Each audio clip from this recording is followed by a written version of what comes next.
In 5th place, we have the Lesser Key of Solomon, also known as Lemegeton Clavicula Salomonis, or simply Lemegeton. This is probably the book on this list that I'm personally most familiar with. I've definitely referenced it more than once for y'all, since it has some great info on demons and their personalities. For simplicity's sake, I'll just refer to it as the Key today. The Key is an anonymously authored grimoire on demonology that was compiled in the mid-17th century, mostly from materials up to 7 centuries older. It's divided into 5 books: Ars Goetia, Ars Thurgia Goetia, Ars Paulina, Ars Almadel, and Ars Notoria. The Key is based on the Testament of Solomon and the ring mentioned within it that he uses to seal demons. While most of us know specifically the Ars Goetia for, the 72 demons listed in the ranking, and I promise I'll get to the highlight reel in a moment. Now, while I don't have a technical definition for Ars, the Latin term Goetia refers to the evocation of demons or evil spirits, and is derived from an ancient Greek word meaning charm, witchcraft, or jugglery. In medieval and Renaissance Europe, Goetia was generally considered evil and heretical, in contrast to Theurgia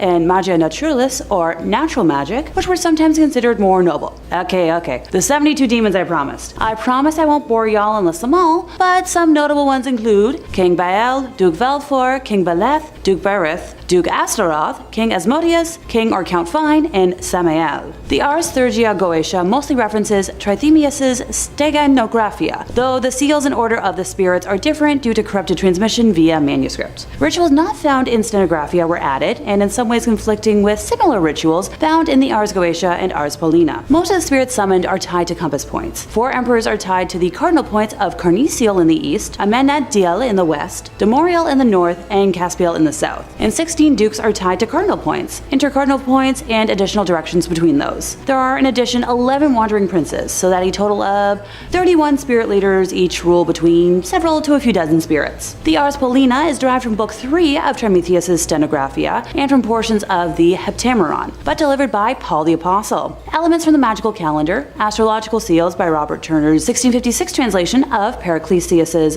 Archidoxes of Magic, and the year 1641 indicate that this portion was written in the later half of the 17th century. Traditions of Paul communicating with heavenly powers are almost as old as Christianity itself, as seen in some interpretations of Corinthians and the apocryphal Apocalypse of Paul. Now, the Ars Paulina is divided into 2 books, the first detailing 24 angels aligned with the 24 hours of the day, while the second detailing the 360 spirits of the degrees of the zodiac. The Ars Amadel instructs the magician on how to create a wax tablet with specific designs intended to contact angels via scrying. And finally, the Ars Notoria contains a series of prayers intended to grant eidetic memory and instantaneous learning to the magician. Pretty dang thorough. In 4th place, we have the Grand Grimoire. It's a black magic grimoire, and for reference, a grimoire is a textbook of magic that typically, includes instructions on how to create magical objects like talismans and amulets, how to perform magical spells, charms, and divination, and how to summon or invoke supernatural entities such as angels, spirits, deities, and demons. In many cases, the books themselves are believed to be imbued with magical powers, although in many cultures, other sacred texts that are not grimoires, such as the Bible, have been believed to have supernatural properties intrinsically. Now, the only contents found in a grimoire would be information on spells, rituals, the preparation of magical tools, and lists of ingredients, and their magical correspondences. In this manner, while all books on magic could be thought of as grimoires, not all magical books should be thought of as grimoires. Different editions date the specific one to 1521, 1522, or 1421, but it was probably written during the early 19th century. Some experts suggest that 1702 is when the first edition may have been created, and a Bibliothèque Bleue version, similar to a chapter book, of the text may have been published in 1750. Now, the introductory chapter was authored by Antonia Venetiana del Rabina, who gathered his information from the original writings of King Solomon. Much of the material of this grimoire derives from the Key of Solomon and the Lesser Key of Solomon, which, our grimoire is attributed to King Solomon. Also known as Le Dragon Rouge, or the Red Dragon, this book contains instructions on how to summon Lucifer, or Lucifege Rofocal, for the purpose of forming a deal with the devil. The 19th century French occultist Eliphas Lévy, author of Dogmes et Rituels de la Haute Magie, claimed the contemporary edition of Le Dragon Rouge was a counterfeit of a true older Grand Grimoire. Gosh, I love petty historical spats. Now, the overall work is divided into 2 books. The first book contains instructions for summoning a demon and for the construction of tools with which to force the demon to do one's bidding. The second book is divided further into 2 more parts: the Sanctum Regnum and Secrets, de l'Art Art Magique du Grand Grimoire. The Sanctum Regnum contains instructions for making a pact with the demon, allowing one to command the spirit without the tools required by Book 1, but at greater risk. Secrets contains simple spells and rituals one can employ after having performed the ritual of the first book. Some editions contain a short text between these two parts, known as Le Secret Magique ou Le Grand Art de pouvoir parler aux morts, or in English, The Magic Secret or the Grand Art of being able to speak with the dead, which deals with necromancy. The book describes several demons as well as the rituals to summon them in order to make a pact with them. It also details several spells for winning a lottery, talking to spirits, being loved by a girl, making oneself invisible, and more. This book mentions the 3 greater demons, which are similarly prioritized in the Grimorium Verum. Sidebar, in the English translation of the work, the demons are referred to by the more generic term of spirits, which is a term I know some modern Satanists tend to prefer. The demons that are mentioned are the Emperor Lucifer, Prince Beelzebub, and Grand Duke Astaroth. Now this work also makes mention of 6 lesser demons, and of course I'll mention them all. Lucifer's Rofokal, Prime Minister, Satan Nachia, Commander-in-Chief, Agliarept, Commandant,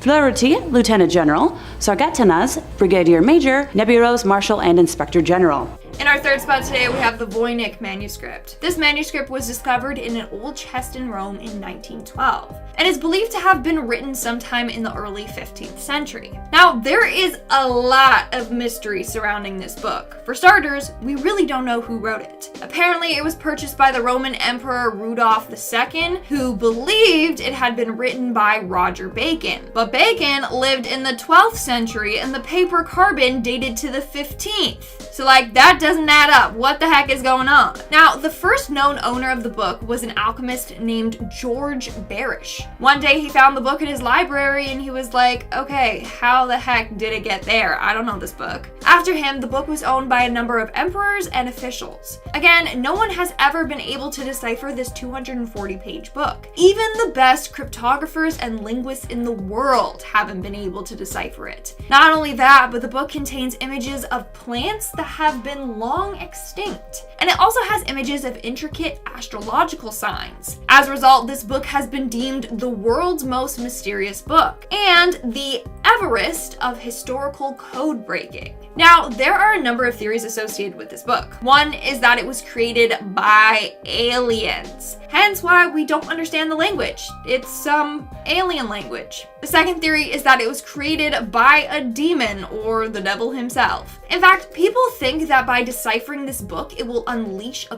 curse and kill whoever reads it. This is also why the book has become one of the most feared books of all time. In fact, a number of people who have tried to translate this book have gone on to have years and years of bad luck. Coming in at number 2, we have the Necronomicon. I know what you're thinking. Lindsay, this is a fictional book. Why is this on this list? Well, a number of people believe this book to be real. Obviously, this is a horror channel, so you probably all know about this book, but here's a little refresher. The Necronomicon, also called The Book of the Dead, is a fictional book created by H.P. Lovecraft. It's featured in the Evil Dead movies, and reading it can release literal hell. So it is an ancient grimoire bound in human skin with its images and text inked in human blood. Yum.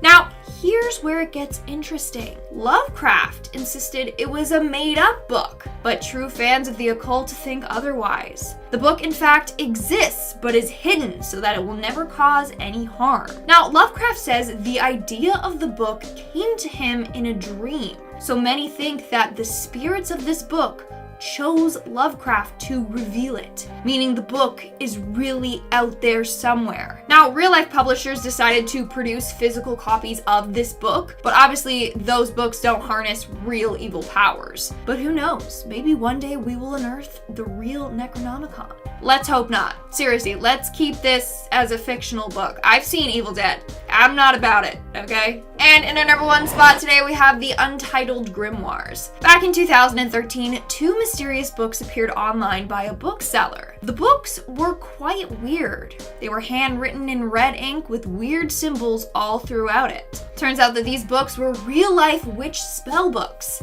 But here's the thing. Once a witch dies, their spell books are supposed to be burned. These 2 books were not burned after the witch's death, meaning that they are now highly cursed. In fact, the seller warned how cursed they were. Like, who would willingly buy a cursed book? Not me. Anyways, the book itself comes with a warning written on its first page. It says, and I quote, "To those not of this craft, the reading of this book is forbidden. Proceed no further, or justice will exact a swift and terrible retribution, and you surely will suffer at the hand of the craft." So if you're not a witch and you bought this book, you're basically screwed, RIP. The books were listed online for over $13,000. That's a lot of money to pay for a curse. But we don't know for sure if anyone actually bought them. So hey, go ahead and check them out if you got money to spend and if you aren't afraid of a little curse. Now, apparently this book is filled with a lot of dark materials, like how to perform exorcisms and how to summon demons, whereas the other book contains stuff on alchemy, ceremonial perfumes, cures, etc.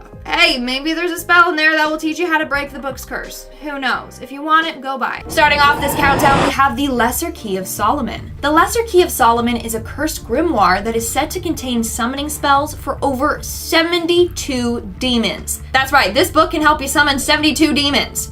And no one knows who wrote it. What we do know is that this book contains a bunch of compiled texts from the 17th century. Some of these texts tell the reader how to conjure spirits or demons, and then it tells you how to control these entities that you summon. No matter how cool you may think that is, you don't ever want to own this book. This book is apparently so cursed that anyone who keeps a copy of it will die or experience constant bad luck. One person who owned a copy of this book reported the book's pages turning on its own. Another time, the book violently flew across the room at them. They also heard strange whispers coming from the book, and on a number of occasions have seen shadow people. The only way to end this curse is to burn all the pages in the book and then get rid of all the ashes. Seems like a lot of work, so maybe just don't go out seeking copies of it. Although we don't know who wrote the book, legend has it that King Solomon originally wrote it for his son. He then asked him to bury it with him in his grave. But apparently when he was getting prepared for burial, a group of Babylonian philosophers found the book, and one of them got a vision from an angel. The angel told him to hide the book from the unworthy. So he decided to cast a spell on it to keep it from getting into the wrong hands. And that's how the book got its curse. But for some reason, copies of the book can be found on the internet. So if you want to tempt your fate, check it out. But seriously, actually maybe don't. Like, all we need this year are demons taking over the world because some Dumbo tried to summon them. In our fourth spot today, we have the Grand Grimoire. Otherwise known as the Gospel of Satan, this book has been named one of the most terrifying occult books in history. So it was apparently written in the 16th century by a man that was possessed by the devil. Yeah, you heard me correctly. The book is filled with instructions on how to summon demons or raise spirits from the dead. Reading this book and following any of the spells is said to be equivalent to selling your soul to the devil, which is why the original book is kept locked away somewhere in the Vatican's secret archives. They don't want anyone messing around with this book. But you can find versions of this book online and for sale, but it won't be the original cursed text. Either way, I'm not risking it. Coming in at number 3, we have Tomino's Hell. Now, this isn't so much a book as it is a poem, but it is so cursed that it deserves a spot on this list, okay? So, Tomino's Hell is the name of a poem written by Seijo Yaso. Legend goes that whoever reads the poem out loud will suffer from misfortune or even death. Consequences range from feeling sick to injuring yourself, and even death. So no one really knows what this poem is about. Some interpret that the poem is about a young boy who descends into the 8 levels of hell after killing his parents, whereas others believe it's about a man going to war and then dying, never being able to see his family again. Either way, it's said that you should never, and I mean never, read this poem out loud. The curse is so strong that some people who have read this poem in their head have even felt ill while doing so. Now, I refuse to even look at the poem, let alone recite it. According to this legend, one person read the poem and ended up vomiting glass. Another person had their loved ones die a tragic death. In fact, one radio show host tried to read it out loud on air, and halfway through he started to feel ill and disturbed and wasn't able to finish it. He continued to feel ill, and a few days later he got into an accident that resulted in him having to get 7 stitches. So don't even think about reading it. And I mean, I say that, but I know you guys are Googling it as I speak. Coming in at number 2, we have Babadook. Also, do you guys say Babadook or Babadook? Because let me know which way is the right way. Politely, let me know. Anyways, the 2014 movie Babadook is pretty freaking creepy, not gonna lie. And of course, there's that famous scene in the movie with that creepy ass pop-up book. Well, fans loved it so much they wanted a copy of this book in real life. So the creators listened to the people and created limited copies of the Babadook Book. In 2015, 6,200 pop-up books were created. Later, they did do a second release, but after that, they said they were no longer making any more copies of the book. People were then selling them on eBay for like $500. Anyways, a couple of people claimed that the book they received was cursed or haunted. Being in the same room as the book made them feel uneasy. They literally became super dizzy and sick. One person was even reading the book when she passed out. She woke up the next day on the couch with no recollection of what happened the night before. So be careful. These books might be cursed. And in our number 1 spot today, we have the Endless Book. This is the name I have given to a cursed book that was purchased off of eBay.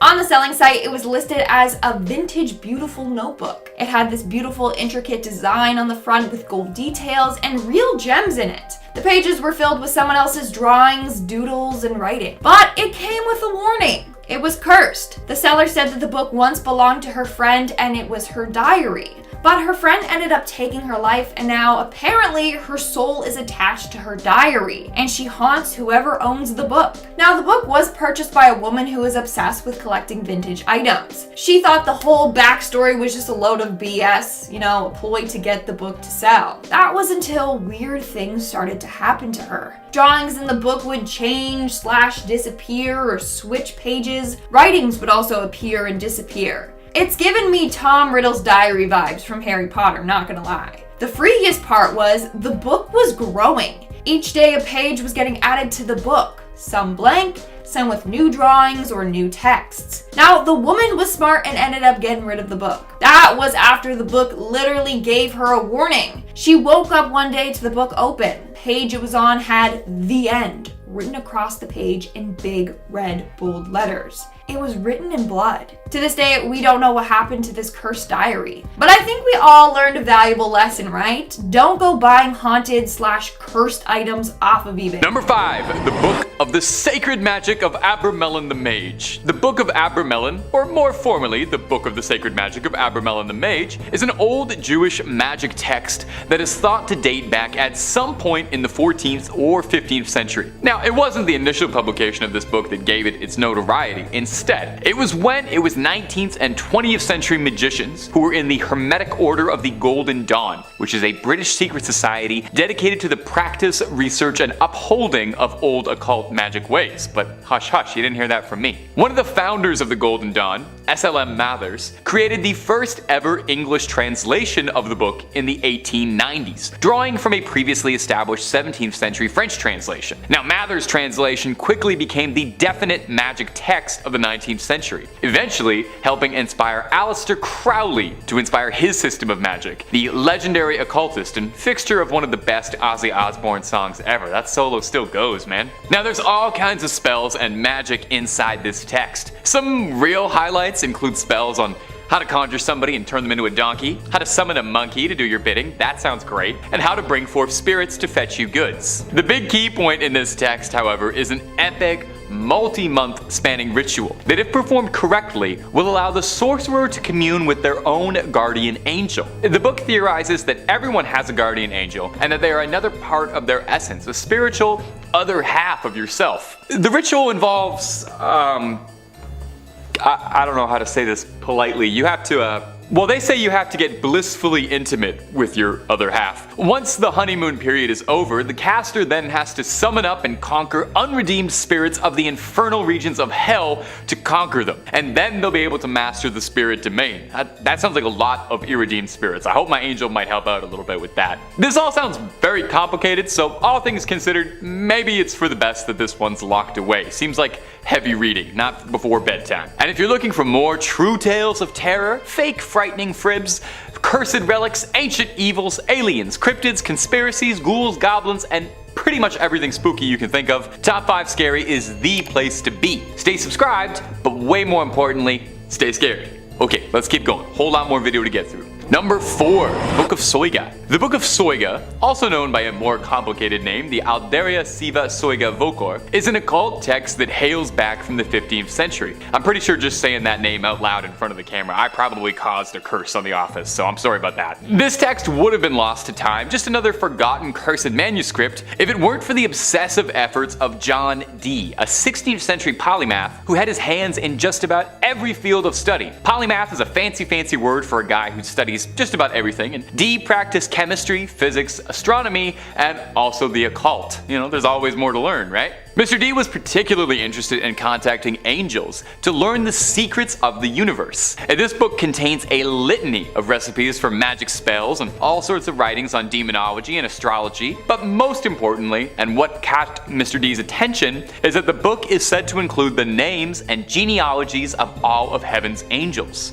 Dee believed that the book contained an ancient divine message written in a language spoken to by Adam, the true unspoiled word of God. That's a pretty big statement. Now, much like the Voynich Manuscript, which I'll mention a little later in the video, so put a pin in that for now, it had 36 cryptic tables that remained undeciphered for centuries. Dee attempted at one point to crack the code with the help of a mystic who convinced Dee that he could channel the angels for him. Dee allegedly was so desperate to unlock the contents of this book that when his mystic told him it was part of the ritual that he be allowed a night with John Dee's wife, he agreed. That's the oldest trick in the book, man. The old "I'll let you talk to angels if I can go out with your wife" gamble. Ugh, can't believe you fell for it. Dee's wife would end up birthing a son, Theodore Dee, the fatherhood of which was disputed, to say the least. John Dee was never able to crack the code in his lifetime and decipher the Book of Soyga, and perhaps for the best, as it was said he was warned that man was never meant to uncover those secrets, and that knowledge would end his life. The book is now said to reside in the British Library, although digital copies are available. Read it at your own risk, and if somebody says they can translate it for you, just make sure you really read everything on the fine print in the contract before you sign that, okay? Just looking out for you.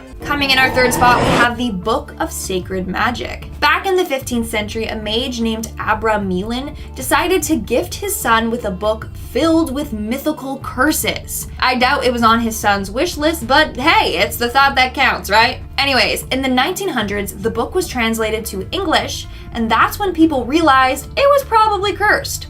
Why? Well, throughout the book, it talked about rituals on how to control your demons. Abra believed that every person had their own demon, not just a metaphorical one, but a literal one. This book taught you on how to control your demon. It also talked about how to perform other supernatural acts. In the end, it was believed that whoever owns a copy will be haunted by spirits, and bad luck will befall on them. In fact, a number of people have reported bad luck and hauntings after reading this book. So it seriously isn't worth it. Like, I'm not getting cursed. No, thank you. Coming in at number 2, we have the Book of Soyga, otherwise known as the Book That Kills. So I suggest you don't put it on your reading list. Basically, this book was created in the 16th century and is a Latin essay all about demonology. To this day, we still don't know who wrote it.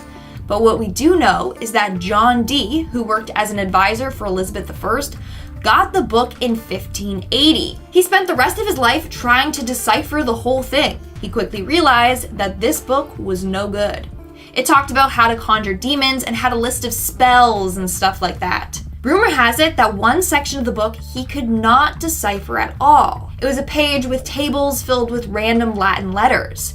But he was determined to decipher it. So him and his pal, who was an occultist and medium, apparently summoned the archangel Uriel. The angel apparently spoke through his friend and said that this book was made when Adam entered paradise. And also, apparently only Archangel Michael is the only one who can decipher the full book. The angel also warned them that the book was cursed, and anyone who deciphers the meaning of the coded tables would die 2.5 years later. Well, in the end, this book drove John to madness, and he died. After his death, the book was lost for the longest time, until 1994.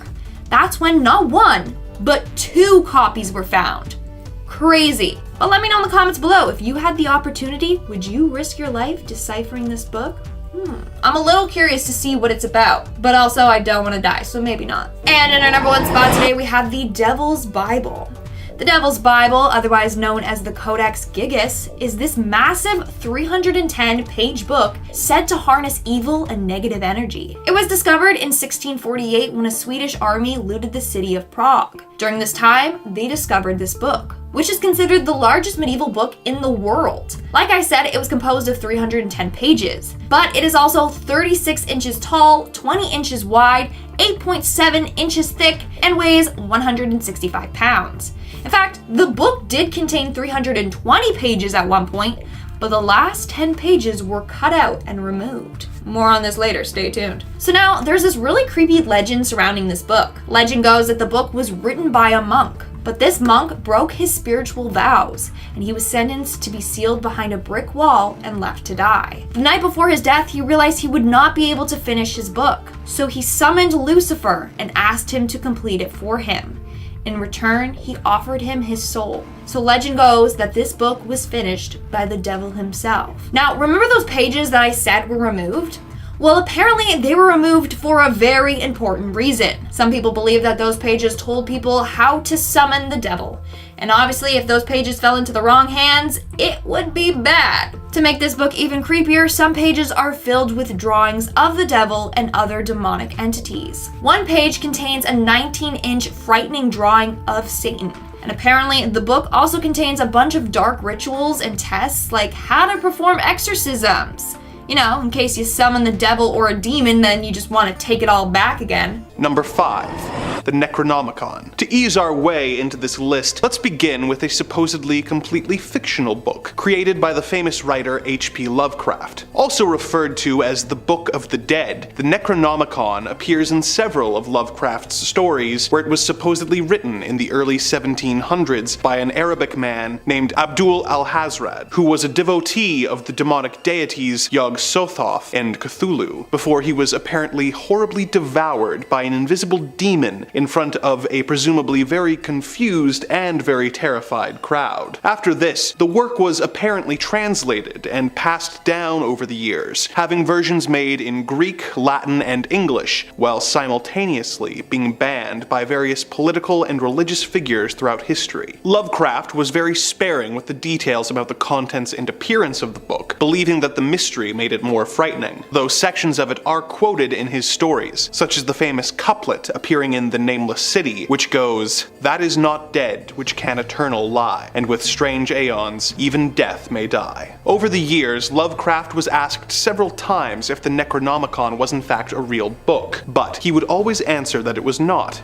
and that the idea came to him in a dream. Of course, a number of paranormal enthusiasts believe that this dream was actually a vision given to Lovecraft by the demonic entities, and over the years, many famous libraries who people believe are hiding copies of the book, such as the Vatican Library, often receive requests from eager readers wanting to know the secrets of life and death, supposedly enclosed within the pages of the Necronomicon. The Book of the Dead appears in many other works of fiction, with Lovecraft's approval, as he believed that different authors using common allusions helped to build a background of evil verisimilitude. Is the Necronomicon a real book, or is it just a piece of fiction that has managed to take on a life of its own? Well, it depends who you ask. Number 4.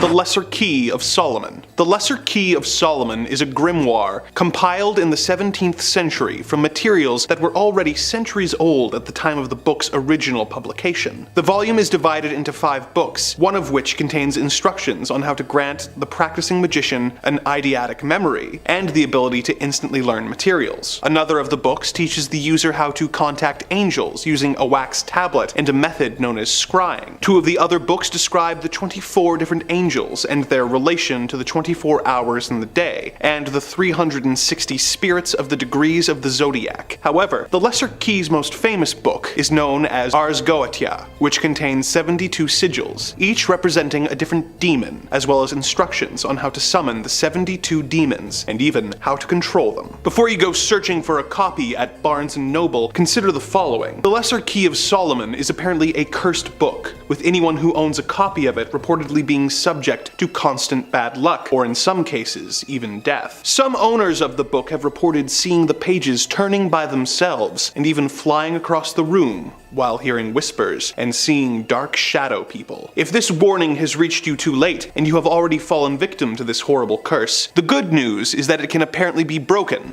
by burning all the pages and disposing of the ashes. No one knows for sure who wrote the Lesser Key of Solomon. Some of course believe that it was written by King Solomon himself as a gift for his son, but others believe that it was actually dictated by some of the 72 demons in order to give themselves a means of crossing over to our world. Whoever actually wrote it, I hope that it was done with the purpose of helping us control the dark forces that are knocking on the door of reality, and not the other way around. Number 3, the Grand Grimoire.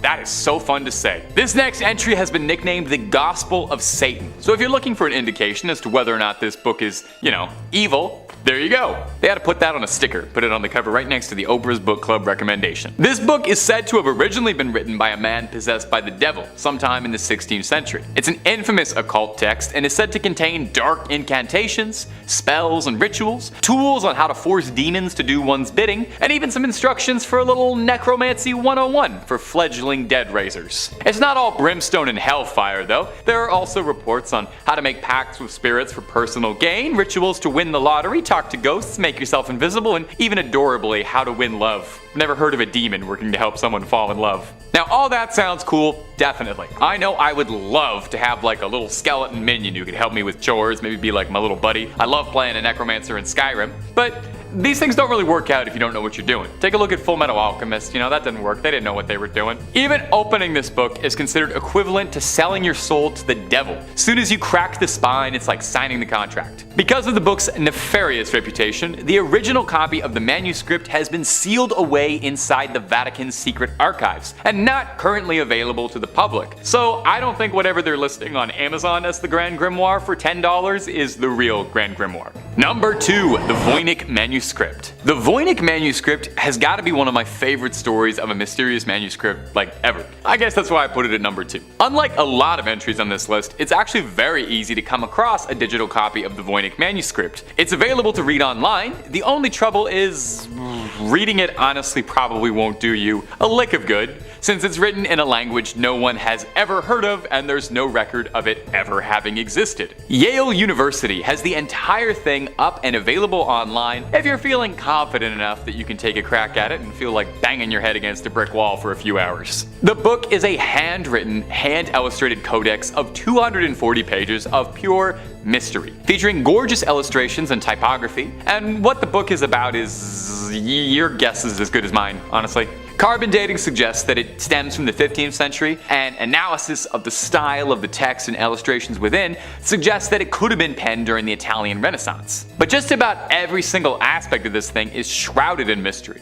We don't even know what it's truthfully called. The Voynich Manuscript is the name it was given after the initial owner, Wilfrid Voynich, purchased it in 1912 and brought it to public attention for the first time. Sorry, not the first owner, I'm sure several other people owned it before him. As such, the language inside the book is occasionally referred to as Voynichese. Now some pages are missing, lost to time completely, and the pages we do have are just a puzzle. Some are foldable sheets of various sizes, some pages have wondrously drawn diagrams or illustrations showing things like plants, some fictional, some real, and astrological symbols, drawings of people. Over the years, there have been several efforts to try and decode and document the book and figure out just what it is. A prevailing theory, admittedly a boring one, is that it's a guide to botany written in a mysterious script, a forgotten language, an uncrackable code, an incredibly convoluted hoax. Of course, with any good mystery, there are some wild theories. Some say the Voynich manuscript could be written from an extraterrestrial gifted to humanity, or written in demonic script perhaps, or that biblical language that we were mentioning in the book Soyga a few points ago. Like I said,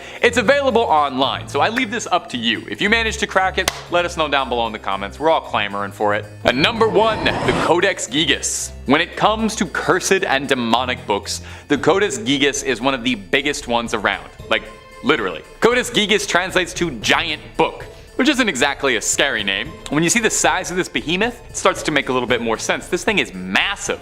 2 feet long. Now, giant, oversized, illuminated manuscripts were pretty common around the area the book was penned, but this one stood out for its immense size and the dark rumors surrounding the supposedly cursed text. Don't even try reading this thing, just lifting it will give you a hernia. That's the curse. It's occasionally been dubbed Satan's Bible due to the legends surrounding its origin. It's a good story, so get cozy. Supposedly, the legend goes that a monk by the name of Herman the Recluse, which is also what they used to call me, was condemned to death for heresy and was to be walled up alive and starved. In a desperate plea to save himself, Herman tried to convince the prior and the abbot as a whole that if he could pen a manuscript to honor God's glory, and that it would contain all of human knowledge and all of human history in one book, and if he could pen it in one night, he would be let free. The abbot agreed, thinking this was, of course, impossible. Herman wrote until midnight, wearing his fingertips down, and in a moment of desperation, made a prayer to Lucifer and asked for his eternal soul in exchange for the book's completion in order to repent for his sins. I totally get it. You know, I gotta be honest, I have done some pretty nutso stuff trying to make sure my scripts get in time for deadline. Haven't quite sold my soul to the devil yet. I usually just rail Red Bulls, but I'd probably make a similar deal under a similar deadline. Now, I don't want to poke any holes in Herman's logic here, but I will say maybe selling your soul to the devil is part of the reason you got into this mess in the first place, because that does sound a little bit like heresy, but it's not my place to judge. I'm not an archdeacon. A variation of the legend states that Herman worked for years on the manuscript, day and night, but still was unable to complete it in his lifetime and asked for the devil's assistance. Anyway, no matter the story, the legend states that Satan signed the Bible with a particularly terrifying illustration of himself. I mean, take a look at it, it's horrifying looking. The book contains a birth of information. Like they said, it was supposed to be everything humanity had attained up to that point in one big book. These days, the Codex Gigas is preserved in the Natural Museum in Sweden, where you can admire the penmanship of Herman the Recluse and his ghost author, Satan. Number 5 on this list is the Sworn Book of Honorius. This is an ancient medieval grimoire that was very influential and was apparently written by Honorius of Thebes. I say that word apparently because it's currently unknown whether Honorius of Thebes was actually a real person or a complete myth. If he was real, then he's said to have a deep connection with religion, magic, and the devil. This book, the Sworn Book of Honorius, is said to be the oldest medieval grimoire to date, with some people estimating that it was written back in the 1300s. Even though Honorius of Thebes was said to have written this book, it's said to be a collection of many magicians who attempted to condense the knowledge that they had into 93 chapters. The book covers a wide array of magical topics. This includes having the ability to travel to purgatory, or to potentially save someone from purgatory, or even send them there in the first place. It shows people the rituals necessary to summon a demon and bring them into our real physical world. Then once that demon is there, the book goes on to describe how we can command a demon to do our bidding. It shows people how to send someone to hell or to heaven if that person chooses. It even goes in depth about treasure hunting and the proper methods to finding treasure. This book was supposed to act as a one-stop shop on how to be a full magician. A big warning though, and why you need to pray before reading, is actually written in the book. Let him who would work in a magical art beware that he not be in deadly sin, for if he be, he shall be mad ever after. For the soul by its nature desires to see God in whom it delights, but the impediment of sin frustrates its desire and it cannot see God. He who would work in magical art must be willing in his work and utterly cleansed from all filthiness, for the more he suffers, the more he shall obtain. Basically, if you intend to use this book, then you can expect your soul to go through some serious suffering. Number 4 on this list is the Dragon Rouge. The Dragon Rouge is an updated version of one of the most haunted texts in history, the Grand Grimoire. Keegan actually covered the Grand Grimoire in one of his previous parts of this series, so I highly recommend you go check out one of those videos if you haven't already. But the Cole's notes are that the Grand Grimoire was a text that described how to make a deal with the devil. It showed the reader how to summon Lucifer, and then how to make a pact with him once he is summoned. The Dragon Rouge is a version of this Grand Grimoire that goes further into detail on several demons and how one should summon them. What's interesting about this text is that it inspired the name for a cult group in the 90s called the Dragon Rouge. This cult was founded by Thomas Carlson, a Swedish man, in 1989. Thomas claimed that he had visions growing up as a child and believed to be connected to spirits and God somehow. This cult is based in the left-hand path of magic, which for those who don't know, is considered to be the dark magic and associated with the workings of the devil. Apparently, the Dragon Rouge text is one that is worshipped and used quite often during the proceedings of this cult. If you wanted to, you could actually visit the Dragon Rouge's website and volunteer to join their cult, but based on the writings of the book that they worship, I personally wouldn't recommend it. Number 3.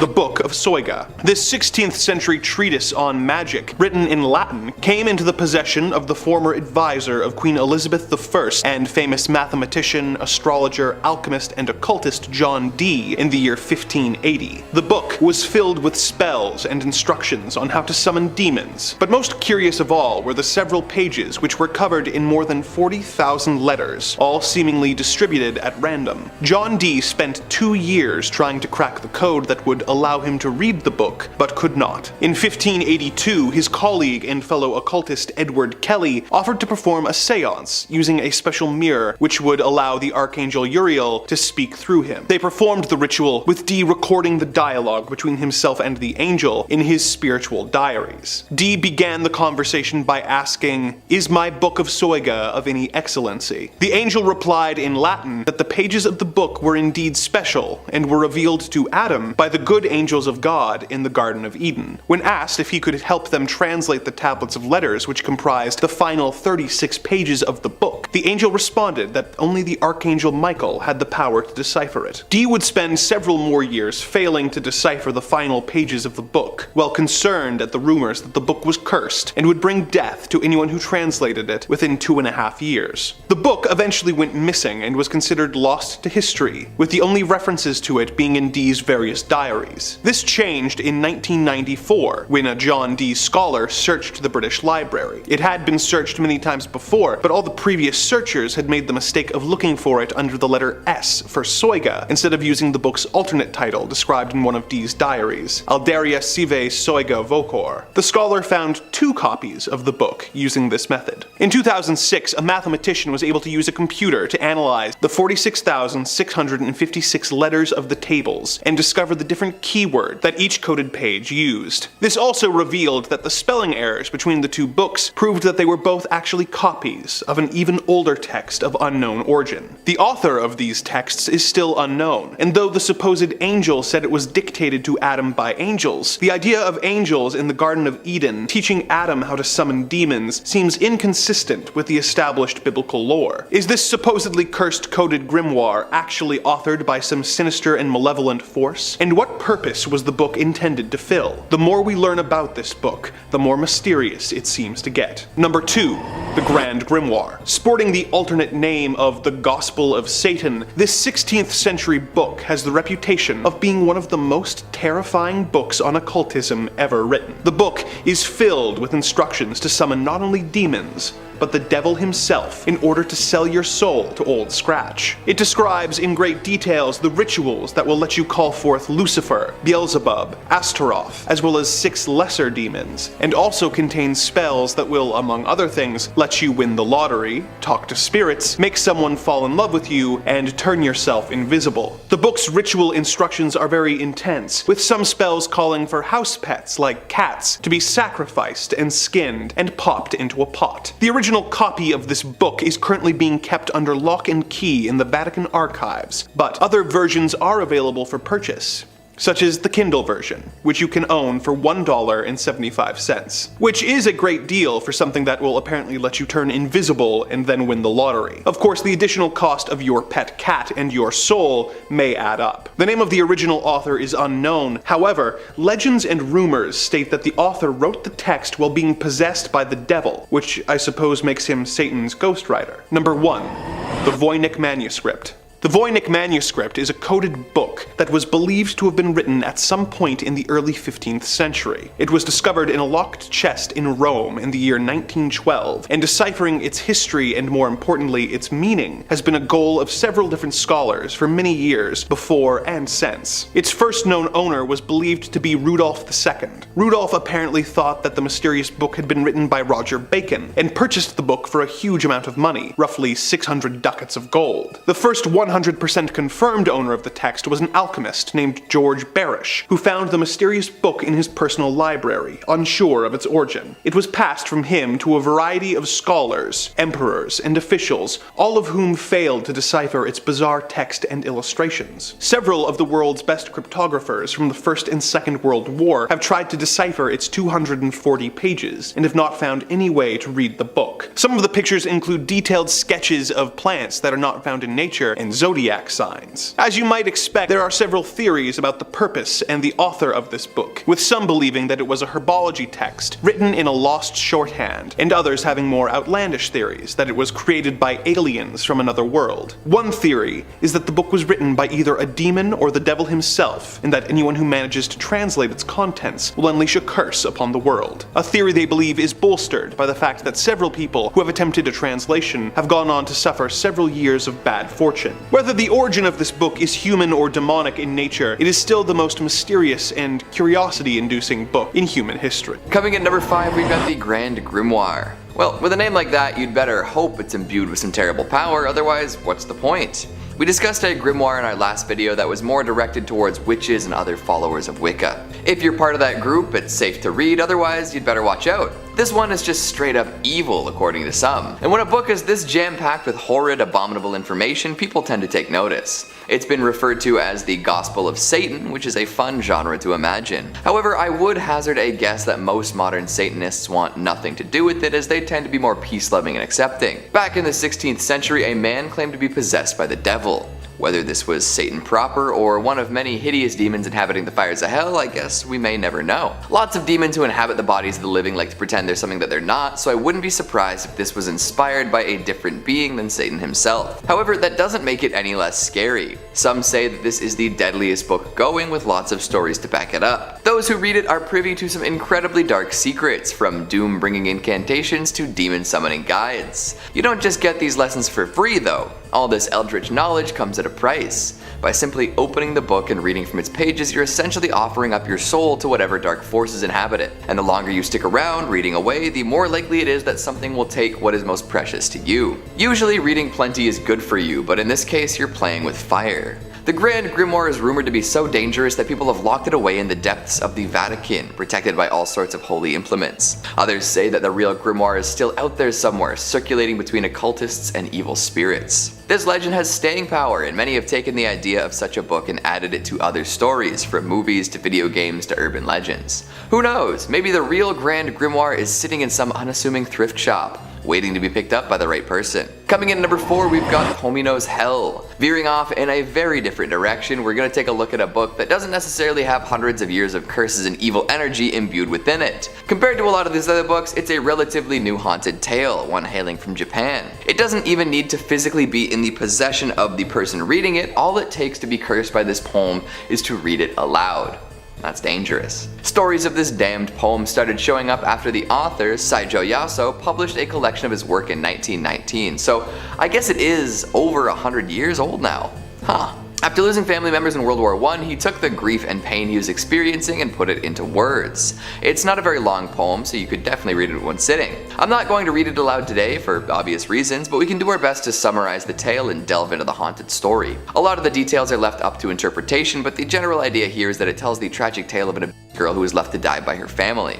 Not a pretty picture. Years later, as rumors circulated, a director decided to make a film based on the poem. After completing his project, he suddenly died with no explanation, causing people to worry even more. This helped the poem make its way into circulation as an urban legend. The internet helped a great deal, and a recounting of the tale in a more modern book did wonders as well. So nobody can be exactly sure where the cursed nature of the poem originated, whether it was the internal turmoil of Saijo Yaso, the unfortunate end of the director, or the general negative energy associated with it in the eye of the public. Regardless, this is one piece of writing that you do not want to be reciting. If you're extra brave though, give it a shot. Let me know how it goes. I will not be taking that risk today. Number 3 on this list is the Book of Shadows. The name alone, the Book of Shadows, is enough to make someone believe that this text is haunted, but its origins confirm that suspicion even more. Gerald Gardner was a Wiccan living in the 1940s. Now, if you aren't familiar with what a Wiccan is, then it's actually someone who practices the religion of Wicca, which is a modern pagan religion. Gerald Gardner created the Book of Shadows, or was at least the person who brought it to people's attention. He's also known as the father of Wicca and is considered by most to be the one who started this religion. He may not have actually been the one to have written the book though, because he says that he received this ancient text from a secret coven of witches. Owen Davies, an expert on haunted books, says that this book was one of the last of a line of worshippers of an ancient fertility religion, which he and his followers believed had survived centuries of persecution by Christian authorities. This obviously made this text extremely valuable to Gerald, and he used it as a means to gain more of a following for his religion. Inside this book are magical rituals, spells, enchantments, and a variety of instructions for how to perform other sacred summonings. This book is said to be extremely dark in nature and certainly something that you would want to pray before reading. Gerald apparently used many of these spells and rituals through his life as he praised witchcraft. Others who have read this book have reported feeling extremely cold and getting the sensation of being watched. Any book that you apparently receive from a coven of witches has spells on how to worship them, and it's called the Book of Shadows. It certainly can't be any good. Number 2 on this list is the Great Omar. The Great Omar is one of the prettiest and ornate books that you will ever see in your life. Back in the day, book binding, the process of assembling a book and putting it together, was considered by most to be an art form. This book really proves that, having taken 2,500 hours to create and using emeralds, rubies, and sapphires in its creation, it really was a marvel. The text in this book contained a bunch of 4-line poems by Omar Khayyam. These poems were apparently filled with temptation and condemned by the church because of that. That being said though, after the book was constructed, Sangorsky, the man who designed the book, wanted to sell it at an exorbitant price. Problem was, not many people wanted a book that would cost them thousands of pounds. This book traveled by ship back and forth from Europe and America several times with no apparent buyer in sight. This continued until it's made its way onto a very famous ship called the Titanic. Obviously, the Titanic did not reach its destination, and the Great Omar sank to the bottom of the Atlantic Ocean, where it rests to this day. However, what gives this book the designation of being haunted is that only a week or two later, Sangorsky himself died. He died from drowning, just like the people on the Titanic would have died. Ever since this has happened, people believe that the Great Omar was actually cursed, and that it could have potentially been the cause of the Titanic's demise and the death of Sangorsky. It could all be one big coincidence, but I don't recommend reading the Great Omar II, which was published by Sangorsky's partner later in life, because some evil may just befall you. Number 1 on this list is the Lesser Key of Solomon. The Lesser Key of Solomon is a book that came after one of the oldest grimoires to ever exist, which is the Key of Solomon. Now, the Key of Solomon was estimated to have been written in the 15th century, whereas the book that we're looking at right now, the Lesser Key of Solomon, was said to have been written 2 centuries later. The first book talks a lot about the power of God and utilizing that power for personal gain. Typically, this was done through extensive worship of God and various ceremonies that praised his power. The Lesser Key of Solomon, though, takes a far different approach. This book expanded on those principles, but mainly dove into demonology. Its pages studied the hierarchy of demons and the beliefs surrounding demons. As many of you are probably expecting though, it didn't just stop there at an intellectual study. The Lesser Key of Solomon went far deeper and described the process in summoning demons and traveling to the demon world. Its pages show a much greater appreciation to Satan and discuss the great power that can be obtained from worshipping demons and the devil. It goes into detail on how to craft potions that you can give to other people that will then put them under your spell. This book is also said to be heavily cursed. It is reported that if you own this book, you are susceptible to demonic possession. Previous owners have reported strange ongoings, such as pages turning on their own, other books flying off of the shelf, and dark creatures appearing in their home. Therefore, owning this book is said to be extremely risky, and even though you might get a glimpse into how to navigate the underworld, you could become a victim to one of those very demons that you're trying to summon. Coming in number 5, we've got Spindrift. Before we get into all of the grimoires and Necronomicons and Devil Bibles, we gotta pay our respects to a good old-fashioned spooky novel, autobiography, a little mix of the two. Curling up with a creepy pile of pages on a chilly fall day, maybe with a cup of your favorite hot beverage by your side, is Unmatched. If you haven't tried it yet, I beg you to forego streaming services for one day and really soak in that paperback atmosphere. Right, so once you've experienced that unique joy, you can die a happy death, which just might happen if you stumble across a copy of Spindrift. Upon first glance, this book looks like any other pulpy horror book from the 70s. However, there's definitely a lot more than meets the eye. It reads partially like a novel, sort of like an autobiography, and somewhat like an account of a haunting. The tale is that of an author, Jan Bryant Bartel, and her experiences while living with her husband in the supposedly haunted death house of Greenwich Village. Before the couple moved in, the house already had quite the reputation. Mark Twain had resided there, and even as a skeptic, he was often unsettled by the unexplainable happenings. Families moved in and out, oftentimes falling victim to tragic fates. This had a great impact on Bartel in particular, who seemed to unlock some latent psychic potential at the house. During her time here, all sorts of horrid events transpired. Her pet dog died, news of others in her life perishing came to her, and she noticed all sorts of presences throughout the house. This caused a great deal of trepidation and terror, and eventually drove the couple off the property. After witnessing 9 deaths during her stay, Bartel wanted to be as far away as possible. Following this move, she decided to commit her story to page and wrote Spindrift. She spared no detail in this extremely personal account of the haunting, and eventually did finish the initial manuscript. Unfortunately, she became the 10th victim to the house. After completing the manuscript, Bartel passed away, supposedly followed by the curse. People who read this book claim to feel a very spooky presence while flipping through the pages. There haven't been any accounts of readers falling victim yet, but I'd still be careful while reading. Coming in at number 4, we've got the Untitled Grimoires. Here we go, some real spooky stuff. When you hear the term grimoire, you know you're in for some haunted volumes, that's for sure. Especially if they remain untitled, adding to the mystery and allure. How positively chilling. These 2 tomes became objects of intrigue back in 2013 when they were sold through an online auction. They fetched quite a hefty price, coming in at around $14,000. For any other spiral-bound notebooks, that asking price would be outrageous, but the history surrounding these grimoires makes them worth every penny. Apparently they were penned by none other than Persephone Adrastea Iren, a Wiccan high priestess with a coven full of devoted followers. She was quite the spellcaster and filled the books with all sorts of magical knowledge. Over 200 pages of enchantments, incantations, summons, and spells can be found by the owner of these books. Summoning rituals for demons and spirits are a major factor here too. However, the books came with a grave warning. Any non-witches should avoid them at all costs, as Persephone left a little message behind for them. It reads,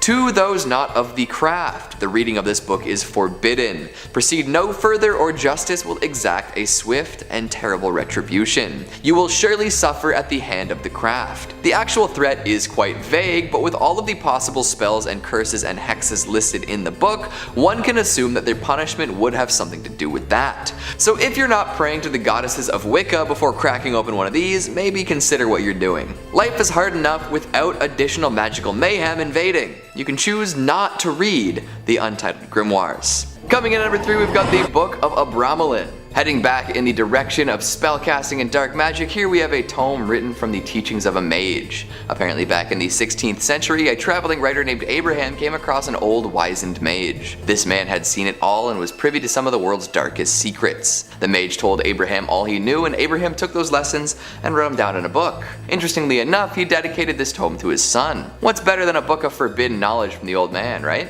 This mage taught Abraham many things, from how to raise the dead to how to conjure destructive spells. To achieve many of these effects, one would have to find and control their own personal demon. This act is very dangerous, as if the demon decides to break free, all hell could break loose. Literally. However, for those with the discipline and questionable morals to pull off such a feat, they could achieve things that many only dream of. Invisibility, flying, discovering hidden treasures, the works. At the turn of the 20th century, an English translation of the book was published, leading to all sorts of new rumors of curses and evil magic. So if you do manage to get your hands on a copy, be careful while perusing the contents. Coming in at number 2, the Voynich Manuscript. Mysterious and malevolent, nobody has successfully decoded the contents of this book yet. That lack of understanding may contribute to its terrible power. For now, the safest thing to do would be to leave it alone, but curiosity always kills the cat. The origins are foggy at best, with many thinking that it dates back to the 15th century. However, others claim that aliens brought this book to Earth with the intent of destroying many inquisitive minds. While the book is now surrounded by rumors and claims that it brings misfortune wherever it goes, the decoding of the contents could bring about even more misery. It's said that whoever reads the book and understands it will release a powerful curse unto the world, one that will kill them, their loved ones, and anyone who investigates it further. It could even be a doomsday prophecy, with the successful reading of it leading to worldwide destruction. It's good to be inquisitive and look for new things, but I think this mystery is one best left unsolved. And finally, at number 1, we've got the Necronomicon. Literary historians would tell you that this is a made-up book invented by the father of cosmic horror himself, H.P. Lovecraft. He mentions such a tome in many of his bone-chilling stories as a source of great eldritch knowledge and a portal into realms unknown. It's a great plot device and symbol for all that man should not be privy to. However, a lot of people don't believe the story ends there. Some believe that Lovecraft lifted this idea from a real book, one that's existed for ages and brings about chaos wherever it travels. We're no strangers to horrific incantations and demonic chants on this channel, so this should come as no surprise. But leaders of cults and crazies alike would love to get their hands on this book. It's been adapted and recreated for many purposes, showing up in alternate forms in pop culture at large. Often crafted from human flesh and full of images of unimaginable horrors, those who possess it inevitably go mad and summon something horrid into our world. The original Necronomicon is rumored to be under the watchful eye of the church, while others think that scholars of the ancient arts have been studying it for time immemorial. Regardless, don't go in expecting some light summer reading. Those who learn the teachings of the Necronomicon don't often remain sane or even human. Kicking off at number 5, Mrs. Coulter. And if you haven't read Philip Pullman's fantastic series, His Dark Materials, I highly suggest that you do. But in a tale that literally pits the eternal forces of evil against the eternal forces of good, the terrifying Mrs. Coulter remains to be one of the most violent, selfish, and memorable villains of recent times. And although Nicole Kidman's performance in the widely disappointing 2007 movie was actually incredibly fitting for her character, I'm talking purely about the novels in this particular instance, because, yeah, the less said about that movie, the better, really. And it's an interesting one because if you know nothing about the novels, Pullman's His Dark Materials is a young adult trilogy that covers some incredibly weighty themes, but it's in the later implication of Mrs. Coulter's actions where the true consequences of her villainy were finally revealed. Although that's definitely not to say that throughout the story she's not the literal definition of evil wrapped up in an aesthetically pleasing package, because that's exactly what she is. Now, I'll try my hardest not to spoil the character of Mrs. Coulter, but perhaps the best way to describe the nature of her evil is with her demon. You see, in the world of His Dark Materials, people are explicitly connected to a creature that serves as a physical manifestation of their human soul, which appears as various kinds of creatures from the animal kingdom. In this instance, Mrs. Coulter's demon was a male golden monkey that on the surface appeared to be a beautiful, curious creature, and alongside his human familiar, the two of them would entice and flatter adults and children alike whilst working for the General Oblation Board, the secret arm of the Magisterium, a corrupt holy church. Like I said, weighty. Her demon perfectly reflected Mrs. Coulter's personality as a beautiful creature on the surface, but running deep with malevolent intentions. On one occasion, her demon was seen tearing the wings off of cave bats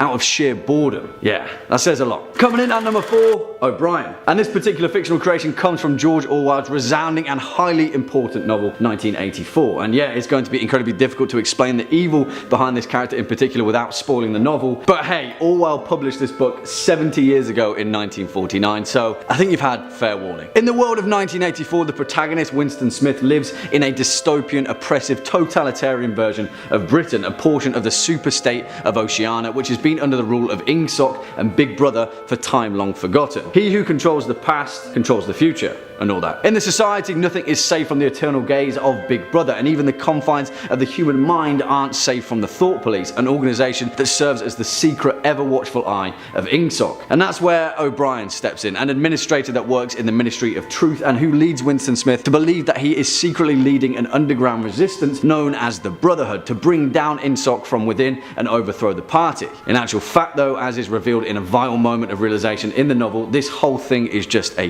game to O'Brien, and he in fact finds great joy weeding out citizens that aren't completely loyal to the party and to Ingsoc. O'Brien's entire method of operation is to lure in anyone who even questions the party's authority by pretending to be on their side and buy into their model of rebellion, and then of course instead arrest them and cure them through moments of perverse torture of the human mind. I mean, compared to some entries on this list, O'Brien is the definition of a very human fear. He exemplifies totalitarian authority with every morsel of hope that he extinguishes. In his own words, if you want a picture of the future, imagine a boot stamping on a human face forever. Yeah, although perhaps not the root of all villainy, this guy comes pretty close. Coming in number 3, we've got the Orphan Story. So make sure you're looking very carefully at the books you're picking up. There are quite a few hardcovers and paperbacks adorned with titles similar to The Orphan Story. It could be Orphan Story, or The Orphan Story, or even just Orphan's Story. Hell, I do believe that there are books written this century called, word for word, The Orphan Story, but not the same as the tale we're about to tell. What a world, right? It's almost like orphans are classic literary tropes that get people engaged in stories quickly. Who doesn't love a good found family tale? But I'm getting off track. This tale was originally penned in the 1600s by Martin de Leon Cardenas. There's nothing particularly scary about the story itself. It's about a young Spaniard who heads to America in search of fortune. But for some reason, everyone who became involved in the publication of this book met with a grisly fate. Editors and translators who had previously worked on it died in terrible car crashes or succumbed to deadly illnesses. It seemed to go all the way back to the original story too. Hundreds of years of people attempting to get a book published only to be killed in upsetting ways. It's a wonder it got published at all. In 2018, the book was finally published, so you can head out and read it now. Although with a legacy like that, do you really want to flip through those pages? Coming in at number 2, we've got the Codex Gigas, the Devil's Bible. Who knew this was even a thing? What I like about this entry is the fact that I can make this joke now. That's right, you should be praying before you crack open a Bible, because that's what people tend to do already. Heyo.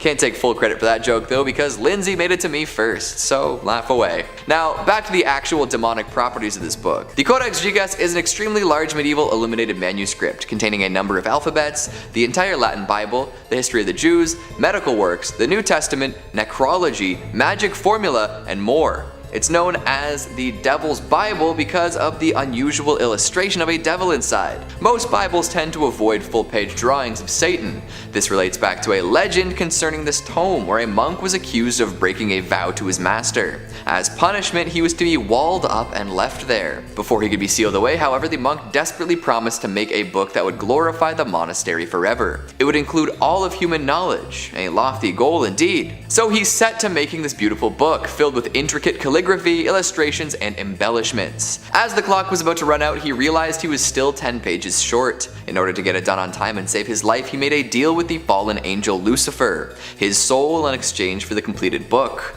Lucifer took this deal, completed the book, and had the monk put an illustration of him inside as thanks. Nowadays, under plenty of scrutiny, scholars have estimated that a book this complex would have taken something like 20 years to make, and that's without all the illustrations. Just the calligraphy. Holy smokes. And finally, at number 1, we've got the Book of Soyga. Don't laugh.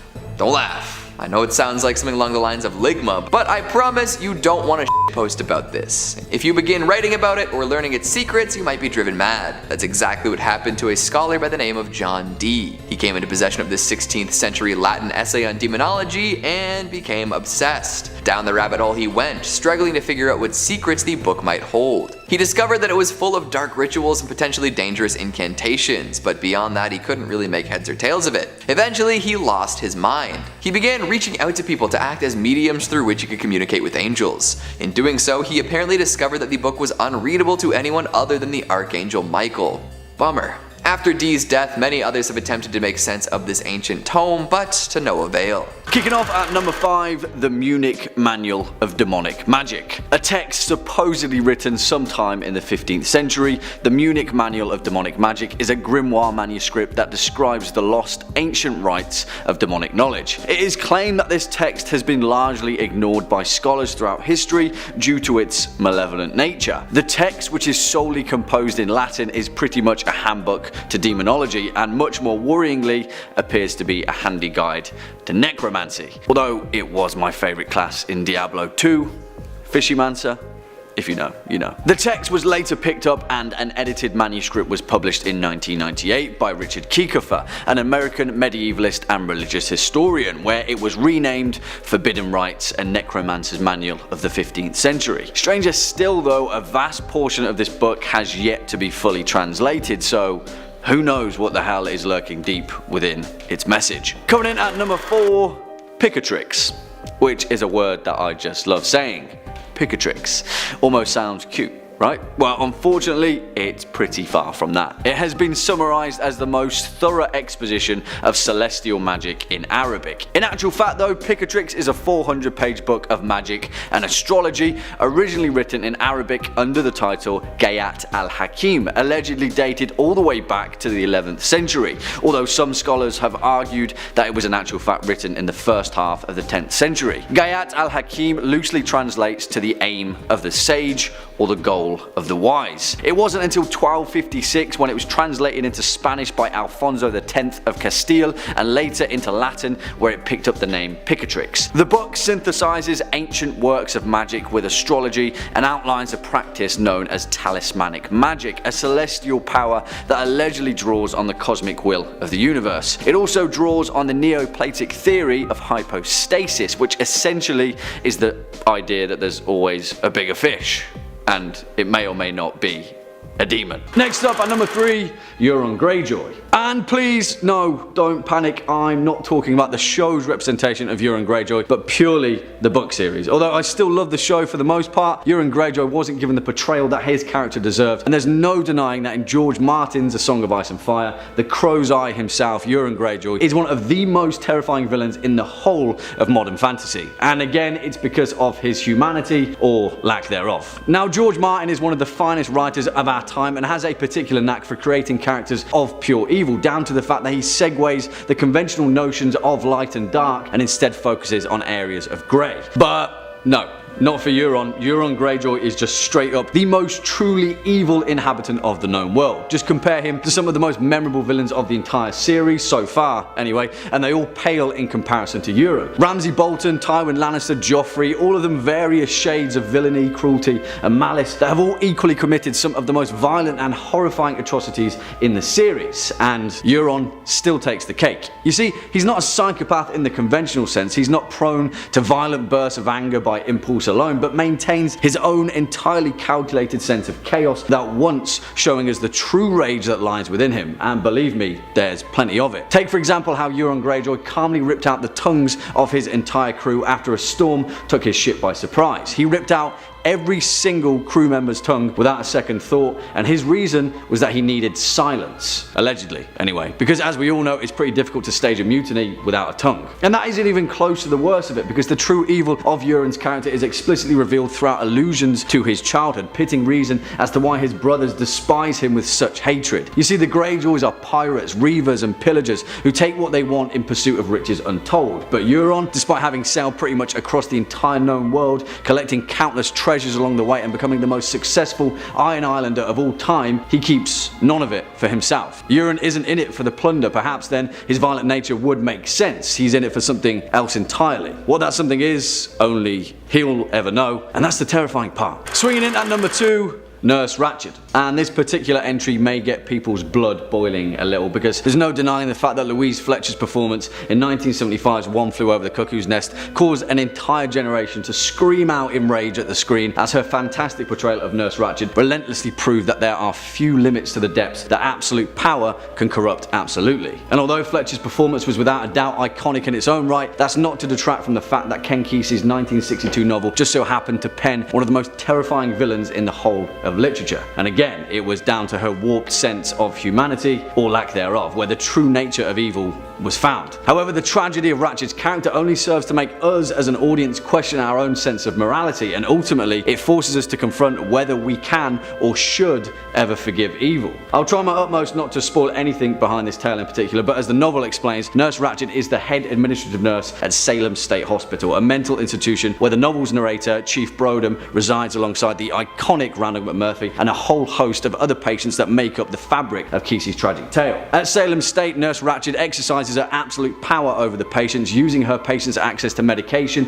and basic necessities as a means to malevolently maintain a corrupt, cruel, authoritarian regime over some of the most vulnerable members of our society. I mean, revealing the true nature of Nurse Ratched's pure propensity for evil would be spoilers enough, but holy moly, believe me when I say this character is a creation of true evil. Whether we can understand her motivations is a different question entirely, but Nurse Ratched remains to be one of the most perverse demonstrations of authority and the evil that so often comes with it. Yeah, she definitely deserves a place on this list. And finally, coming in at number 1 spot, Hannibal Lecter. And that should be Dr. Hannibal Lecter, because I'm not in the mood to piss off one of the most complex and dangerous minds in the entirety of fiction. Some would argue that in fact Hannibal Lecter is the most perfect villain ever created, and that's without being in many cases the actual villain of his story. Created by Thomas Harris and first appearing in his 1981 novel Red Dragon, Hannibal Lecter is a forensic psychiatrist on one side and a cannibalistic serial killer on the other. Throughout the events of Red Dragon, the novel's protagonist Will Graham comes to the stark understanding that Dr. Lecter doesn't fit any conventional psychological profile. In fact, psychiatrists refer to him as a sociopath simply because they don't know what else to call him. A fact which is reinforced in the later novels, where Clarice Starling states that they don't have a name for what he is. In many ways though, Hannibal Lecter is the antithesis of what a human should be. He operates more as a machine than he does a man, demonstrated through his unrivaled intelligence and his eidetic memory, where he often explains the details of his elaborate memory palace, a narrative function that is often paired to a similar brilliant mind, Sherlock Holmes. That makes you think, right? However, despite his superior intellect, it comes with the extent and variability of his actions where the fear truly lies. Much like Euron Greyjoy, Hannibal Lecter is a pool of such depth and complexity that the understanding of his motivations would or will perhaps never be reached by the rest of humanity. And that's where the true brilliance of Harris's creation truly shines, because as portrayed in the novels and the later films with the legendary performance of Sir Anthony Hopkins, we as an audience find Lecter to be a likeable character. He's a cannibal, he eats people with fava beans and a nice Chianti, and yet we can't help but finding ourselves liking this guy. He's more akin to the likes of Frankenstein's monster or Dracula. He's a creation of horror that can only serve to go along with their nature, and strangely enough,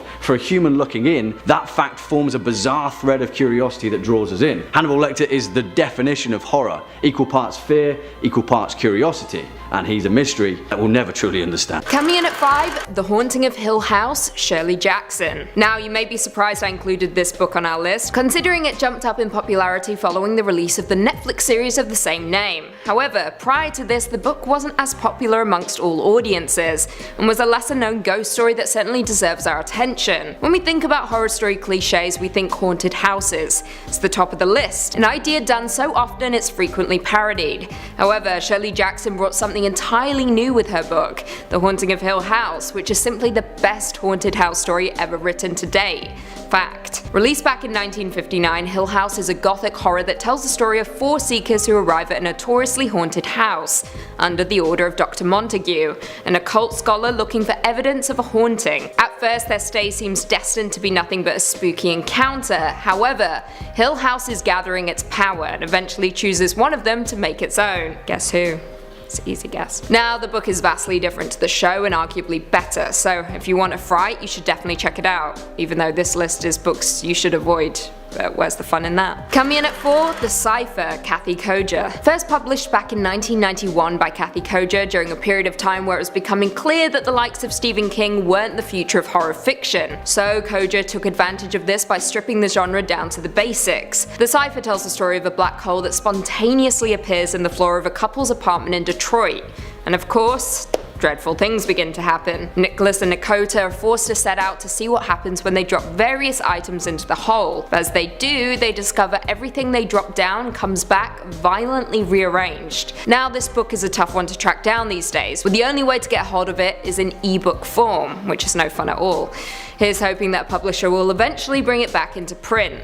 They would be doing us all an invaluable service. Next up at number 3, The Grand Grimoire. A text so nefarious and mysterious that most people believe that it's kept deep in the bowels of the Vatican Church's ancient vaulted archives, which, sadly for us, isn't open to the public. While there is no evidence for this, the Grand Grimoire has nevertheless gained notoriety throughout the modern era, with its legend being popularized in the early 20th century. Plain and simple, this grimoire outlines black magic, with different editions dating the book between 1521, 1522 and 1421 respectively, although the most likely versions were written in the early 19th century. The Grand Grimoire is also known as Le Dragon Rouge, or the Red Dragon, and is later divided into 2 sections: the Sanctum Regnum, which outlines the instructions for making a pact with a demon and commanding the spirit through the means of a blasting rod into doing the reader's bidding, including instructions to make a pact with the devil. The second part is known as Le Secret Magique, ou le grand art de pouvoir parler aux morts,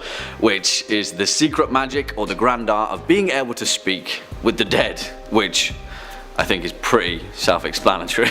Swinging in at number 2, the Sworn Book of Honorius, and this is perhaps one of the oldest existing medieval grimoires that can actually be verified in its entirety. It's important to note that this grimoire shouldn't be confused with the grimoire of Pope Honorius, because this one is an entirely different story. Written by Honorius of Thebes, a mysterious historical figure shrouded in the occult, this grimoire is pretty much a play-by-play guide on how to conjure and command demons and allegedly contact a divine celestial power. It outlines the use of seals, an operation outlined in the Key of Solomon, which may or not be on this list. The first medieval reference of this text was in 1347. It appears numerous times throughout history, in 1456 and frequently throughout the 14th and 15th century. Allegedly, the Sworn Book of Honorius is a product of a conference of magicians who thought it would be a grand old idea to stick their heads together and condense all that vast mystical knowledge into one single volume.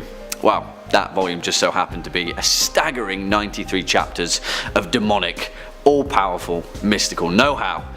That's some pretty heavy reading. And finally, our number 1 spot, the Magical Treatise of Solomon, and the primary means that we even understand the term demon. The Magical Treatise of Solomon is some mystical, funky stuff shrouded in the mystery of an ancient world. Well, the Byzantine Empire to be specific. Also known by its more lofty name, the Little Key of the Whole Art of Hygromancy, found by several craftsmen and by the Holy Prophet Solomon, which, you know, if you're going to name something, you may as well name it in full. This grimoire is literally the cornerstone of every grimoire ever made, and serves as the bridge between the Roman era Testament of Solomon and the Renaissance Key of Solomon, where the mystical era of demonology made its return. Allegedly, it was based upon the found scripture of King Solomon, laying out his knowledge to his son Rehoboam, and it is pretty much a guidebook on a vast amount of magical techniques and tools to summon and control a host of demonic spirits, create charms,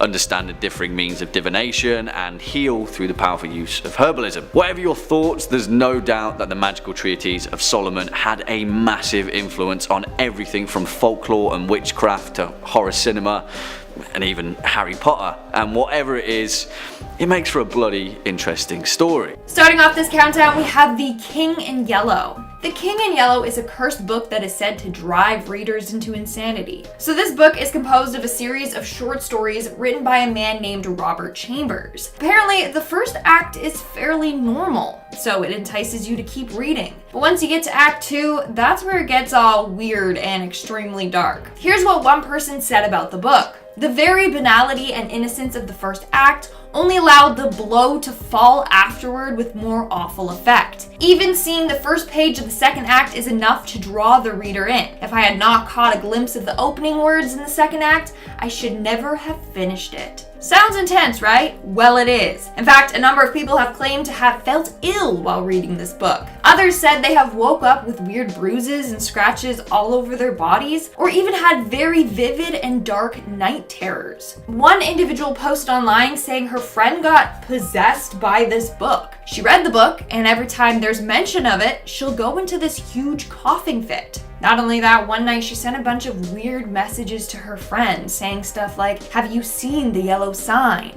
which is a reference to the book. The next day she checked her phone and had no memory whatsoever of sending these texts. After reading this book, her health literally started to decline. Somehow, she thinks she has fallen victim to this book's curse. Moving on to number 4, we have Death Note.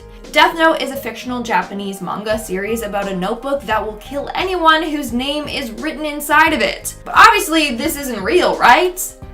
Well, this actually influenced a bunch of murders. For starters, in 2005 in China, several schools banned replica death notebooks that children were using. They were caught writing names of their peers and teachers in them, basically people they wished were dead. Same thing happened in 2007 in the States. In fact, a student in Virginia was suspended for having a death notebook. Then the murders started. In 2007 in Belgium, a dismembered corpse was found in a forest. Next to the body were 2 notes. both references to the Death Note series. The killer was a mystery for years. That was until 2010 when 3 suspects were convicted for this crime. Apparently, they were all fans of this series. With all that being said, there is a real cursed Death Notebook out there. Story goes that a man named Rob Thatcher was a huge fan of this show and decided to create one of his own. He wrote down the names of people he wanted gone, but obviously nothing happened. So he took it a step further by performing a satanic ritual. During this ritual, he cut his hand as a sacrifice to Satan and bled on the pages of the notebook. And guess what?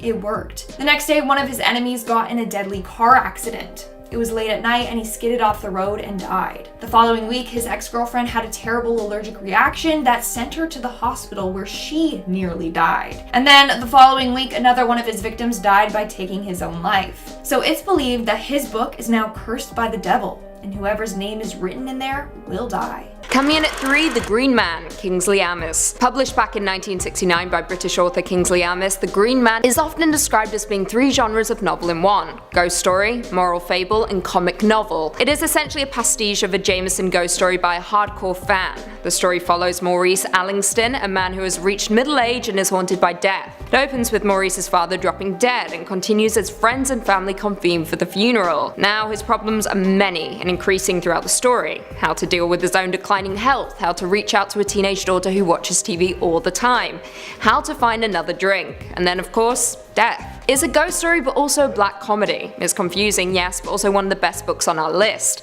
and certainly worthy of your attention if you dare. Coming in at 2, The Ritual, Adam Neville. If you're familiar at all with the Netflix film of the same name, you'll be surprised to see this on our list, and so high. Now that's not me diminishing the film in any way, but once again I'm straying from the popular and focusing on the unknown. Now The Ritual of course gained notoriety after the release of the film, but prior to that it was a hidden horror gem. The book follows 4 old university friends as they set off into the Scandinavian wilderness of the Arctic Circle in an attempt to reconnect with one another and escape their problems. However, tensions begin to arise within the group, and with little experience between them, a shortcut during their hike turns into a nightmare scenario that could cost them all of their lives. Things descend into madness when the group stumbles across an old habitation.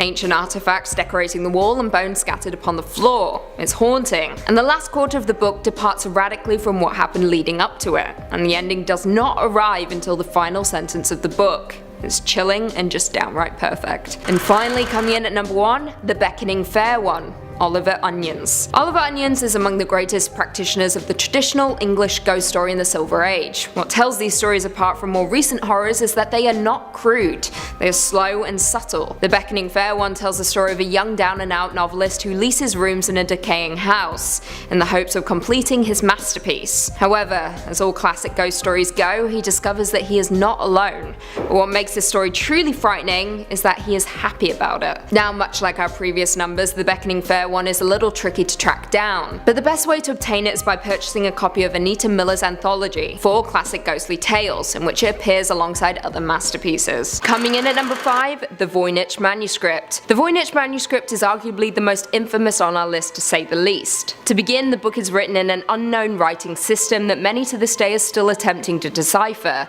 It is unknown who wrote the book, but it is named after Wilfrid Voynich, a Polish book dealer who purchased it in 1912. The mystery of the book has excited people over the years, but we're still no closer to figuring out its contents or origins. Many have speculated that the book itself may be evil, and judging by the pictures included, may contain spells or incantations for summoning demons. But this is all speculation. There have been many people over the years who have claimed to have deciphered the text, from Robert S. Brumbaugh, who claimed that the manuscript was a forgery intended to fool Emperor Rudolph II into purchasing it, or Stephen Bax, who claimed that the manuscript was about nature, or even Nicholas Gibbs, who claimed it was a guide to women's health. We may never know what knowledge the book holds, perhaps at the end of the day it's a hoax, but some speculate it may be something evil that we should never attempt to uncover. In at 4, The Sworn Book of Honorius. This is a medieval grimoire written by Honorius of Thebes. It is the oldest existing medieval grimoire and arguably the most influential. The text contains incantations and invocations to induce visions from heaven, hell, and purgatory.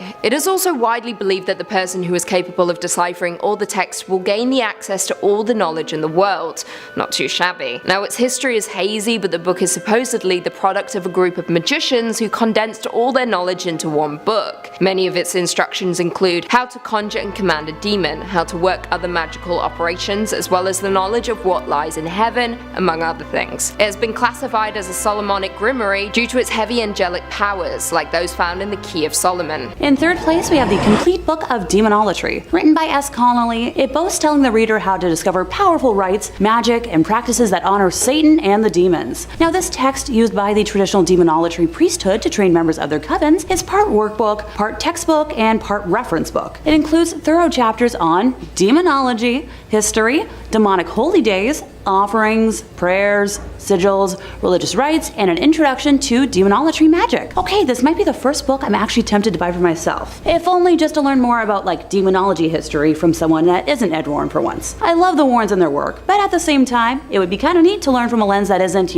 as biased in Catholicism. Let's see what else it advertises. Learn how and why the ends, demonolatry sigils, ascension, and many other demonolatry methods have become standard practice among many theistic Satanists. It claims to guide students from pre-initiate to adept. It even delves into the depths of demonolatry, sex magic, necromancy, scarlet elixir rites, and red fluid sacrifice. See, that entire last phrase I can do without. Let me know what y'all think in the comments. Should I bother investing in it or not? In second place, we have the Grimorium Verum. The Grimorium Verum, which is Latin for true grimoire, is an 18th century grimoire attributed to one Alabek the Egyptian of Memphis, who wrote it in 1517. Like many grimoires, yep, it claims a tradition originating with King Solomon. The grimoire is not a translation of an earlier work, with its original appearing in French or Italian in the mid-18th century, as noted already by A.E. Waite, who discussed the work in his book of ceremonial magic in 1911, stating that the date specified in the title of Grimorium Verum is undeniably fraudulent, since the work belongs to the middle of the 18th century and Memphis is Rome. Alrighty.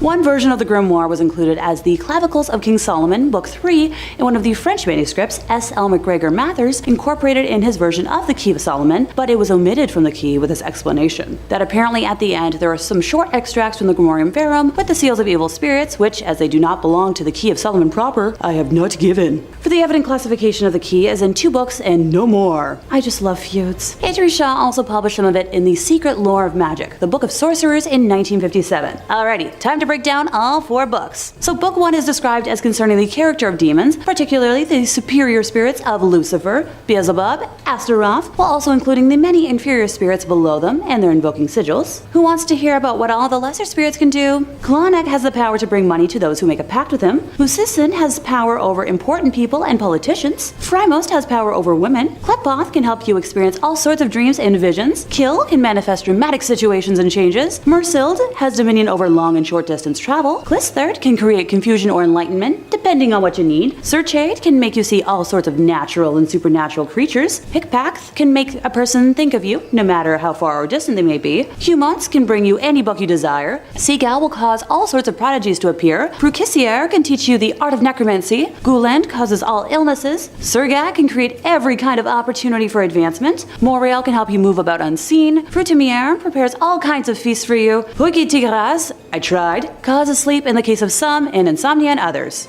Tempting. I could use a good night's sleep. Book 2 is simply described as being of planetary hours, so I'll leave that up to y'all to interpret what you think it means. Book 3 is the preparation of the operator, or more simply put, how to prepare for summoning. A more modern title could be, Demon Summoning for Dummies, or How to Summon a Demon 101. Just saying. Book 4 contains the Sanctum Regnum, called the Royalty of Spirits, or the Little Key of Solomon, a most learned Hebraic necromancer and rabbi. Gee, where have I referenced that before? This book contains various combinations of characters where the powers can be invoked or brought forth whensoever you may wish, each according to his faculty. Long story short, it's a very descriptive and thorough demon summoning Bible, if you will. Once again, I personally do not recommend summoning demons, but if you really feel like you must, this feels like it would produce safer outcomes than, say, a random YouTube ritual or Ouija board. Okay, anything's better than a cursed board, but this one I feel like I can kind of endorse and still sleep at night, you know? In first place, we have the Munich Manual of Demonic Magic. The MMDM, or Libel Incantionum, Exorcism Memoriam et Fascinatorium Variarium, is a 15th century grimoire manuscript. The text, composed in Latin, is largely concerned with demonology and necromancy. Richard Kiekefer edited the text of the manuscript in 1998 under the title Forbidden Rites, a Necromancer's Manual of the 15th century. Portions of the text in English translation are presented in Forbidden Rites as well, embedded within the author's essays and explanations on the Munich Manual, in specific specific and grimoires in general. The Russian translation of this Latin grimoire was published in 2019, while the first English translation was published in only 2023. There is only one known surviving manuscript of the original Munich Manual, which is almost complete, except for the first 2 folios that describe the beginning of the first ritual. The rest of the grimoire contains complete instructions for the invocation of demons, such as Satan, Lilith, Astaroth, and Samael, as well as the supposed attainment of favors and supernatural powers from them. Some of the spells allow for obtaining the love of a woman, achieving invisibility, acquiring wealth and treasures,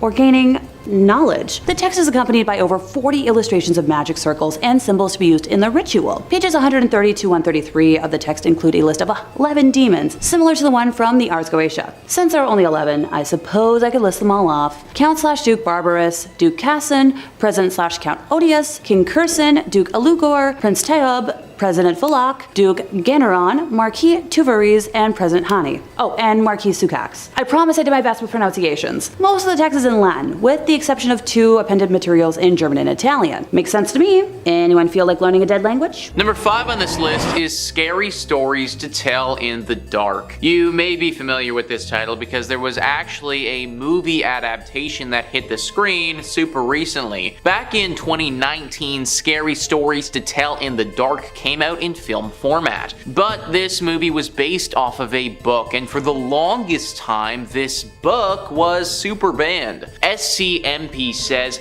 this one stands out on the list because unlike the other banned or challenged books, Scary Stories is not political and it doesn't contain any references to drugs or sex. So why were these collections of horror stories so controversial? Some of the stories could be pretty scary and parents felt that they were inappropriate for their children, which is fair considering these are stories about being buried alive, cannibalism, and way more. But for many people, the real issue was the artwork by Stephen Gammell, an incredibly talented illustrator who no doubt caused nightmares for thousands of children since the book's first publication in 1981. So literally, guys, this book got banned because it was too scary. Think about that for a second. The author literally did too good of a job at making a horror book that people thought no one should read it. If I was the guy who wrote this, then I wouldn't know whether to take that as a compliment or like a criticism, to be honest. The people who banned this thing couldn't hold it down forever though, because at the end of the day, it is some great literature for those who love horror. Number 4 on this list is Fire and Fury. Now, this one I felt like I had to bring up because it happened really recently with the former president of the United States. Skyscape says Wolf's gossipy tell-all describes a dysfunctional presidency perpetually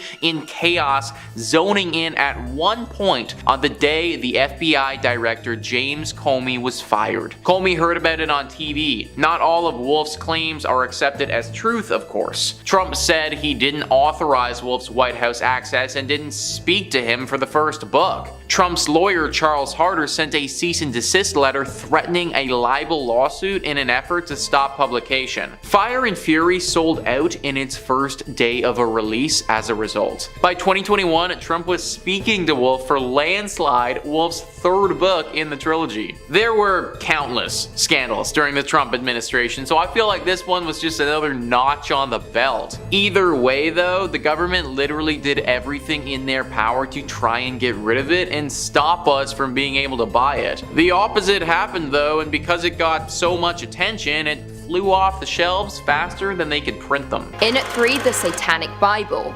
Published in 1969 and written by Anton LaVey, the Satanic Bible is a collection of essays, observations, and rituals, and is the central text of Satanism, and it's also considered to be the foundation of its philosophy. The Bible is divided into 4 sections: the Book of Satan, the Book of Lucifer, the Book of Belial, and the Book of Leviathan, the latter offering invocations for sex, compassion, and destruction, as well as invocation of Satan. Thankfully, the Satanic Bible is not considered to be a sacred scripture, like the Christian Bible is to Christians, but Satanists do regard it as authoritative text.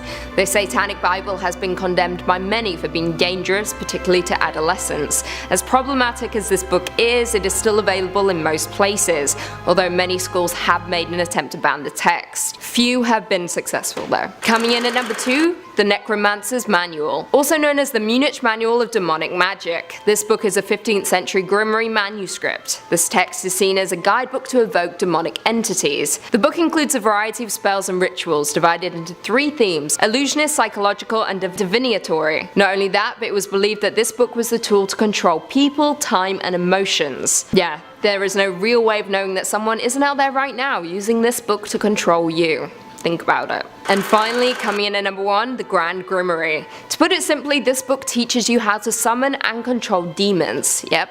Is there anything worse than that? No. The answer's no. Also known as the Red Dragon, this book was written in the early 19th century, with its publication date ranging from 1521 to 1522 or even 1421. It was authored by Antonio del Rabina, I hope I said that right, who had supposedly gathered his information from the original writings of King Solomon. The book contains instructions to summon Lucifer for the purpose of forming a deal with the devil. The Grand Grimoire is divided into 2 books, the first half containing the instructions for summoning a demon, and the second half divided into 2 further parts, the Sanctum Regnum and Secrets of the Magic Art of Grand Grimoire. The former contains instructions for making a pact with the demon, allowing you to command it without the tools required in Book 1. The latter contains simple spells and rituals you can perform in order to complete the summoning and the controlling.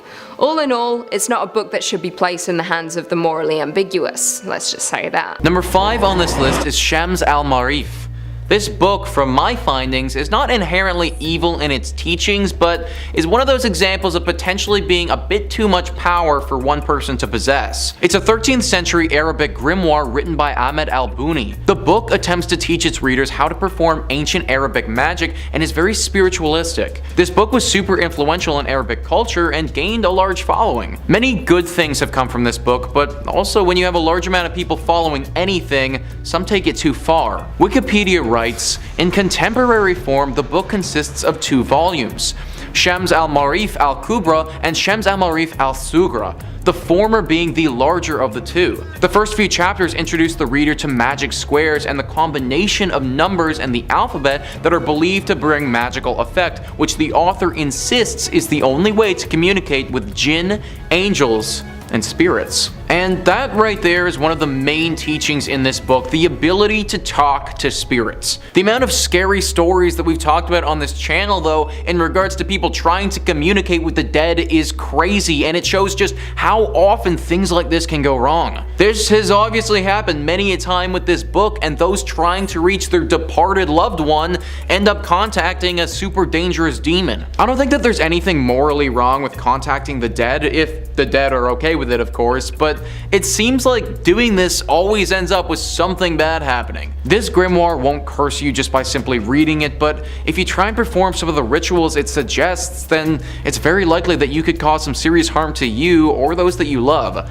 I recommend just avoiding this book altogether. Number 4 on this list is Vermis Mysteriis. Now the book in question here is actually a fictional book, and therefore it would be actually impossible for you to read it anyways, even if you wanted to for some reason. But that being said, it doesn't change the fact that it's definitely cursed and extremely evil. If this book was real, then we would need to get rid of it as soon as possible because it teaches humans how to do some very dangerous things. The book is part of the Lovecraftian universe and made its first appearance in The Secret of the Tomb. The book isn't referenced too much in that story, but it's described in pretty good detail in the story The Black Bargain. In that book, it describes Vermis Mysteriis as something that told you how you could compound aconite and belladonna and draw circles of phosphorescent fire on the floor when the stars were right. Something that spoke of melting tallow candles and blending them with corpse fat, whispered of the uses to which animal sacrifices might be put. It spoke of meetings that could be arranged with various parties most people don't even believe in, with cold, deliberate directions for traffic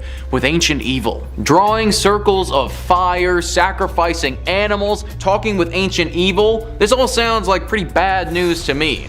Especially the part that says you can arrange meetings with various parties. It's clear that not only can this book teach someone how to perform any number of spells and incantations, but some of those spells will deal with the summoning of ancient demons and creatures. And if we assume that this book is real and can be read, then that would also mean that the terrifyingly powerful gods Lovecraft wrote about would also be real. Meaning that this book could grant you the ability to summon Cthulhu or something even worse. Summoning your standard demon is already bad bad enough, but an all-knowing, super powerful god definitely raises the stakes a little bit. This book, from every description I can read about, sounds like something that's just far too dangerous for any human to use and wield safely. If it ever was real and you did happen to stumble upon it, best to avoid reading it at all costs. Number 3 on this list is Lawn Boy. This story, written by Jonathan Iveson, is one of the most challenged books in America in 2021, and honestly, folks, it really shouldn't be. Esquire says Lawn Boy is the big-hearted story of Mike Munoz, a young Chicano striver working on a landscaping crew in Washington. As Mike fights against the soul-crushing forces of classism and racism to achieve his American dream, he also comes to terms with his sexual identity. Though the novel was written for an adult audience, teens fell in love with Lawn Boy, leading it to be awarded an Alex Prize, an award bestowed by the Young Adult Library Services Association to books written for adults that resonate with teens. Critics slammed the book for the LGBTQ content and sexually explicit material, pointing to a sexual encounter between 2 young men. Iveson has received hate mail and death threats as a result of campaigns to ban his book, but he remains uncode. When I look at the wealth of great literature that enlightened souls have sought to ban through the ages,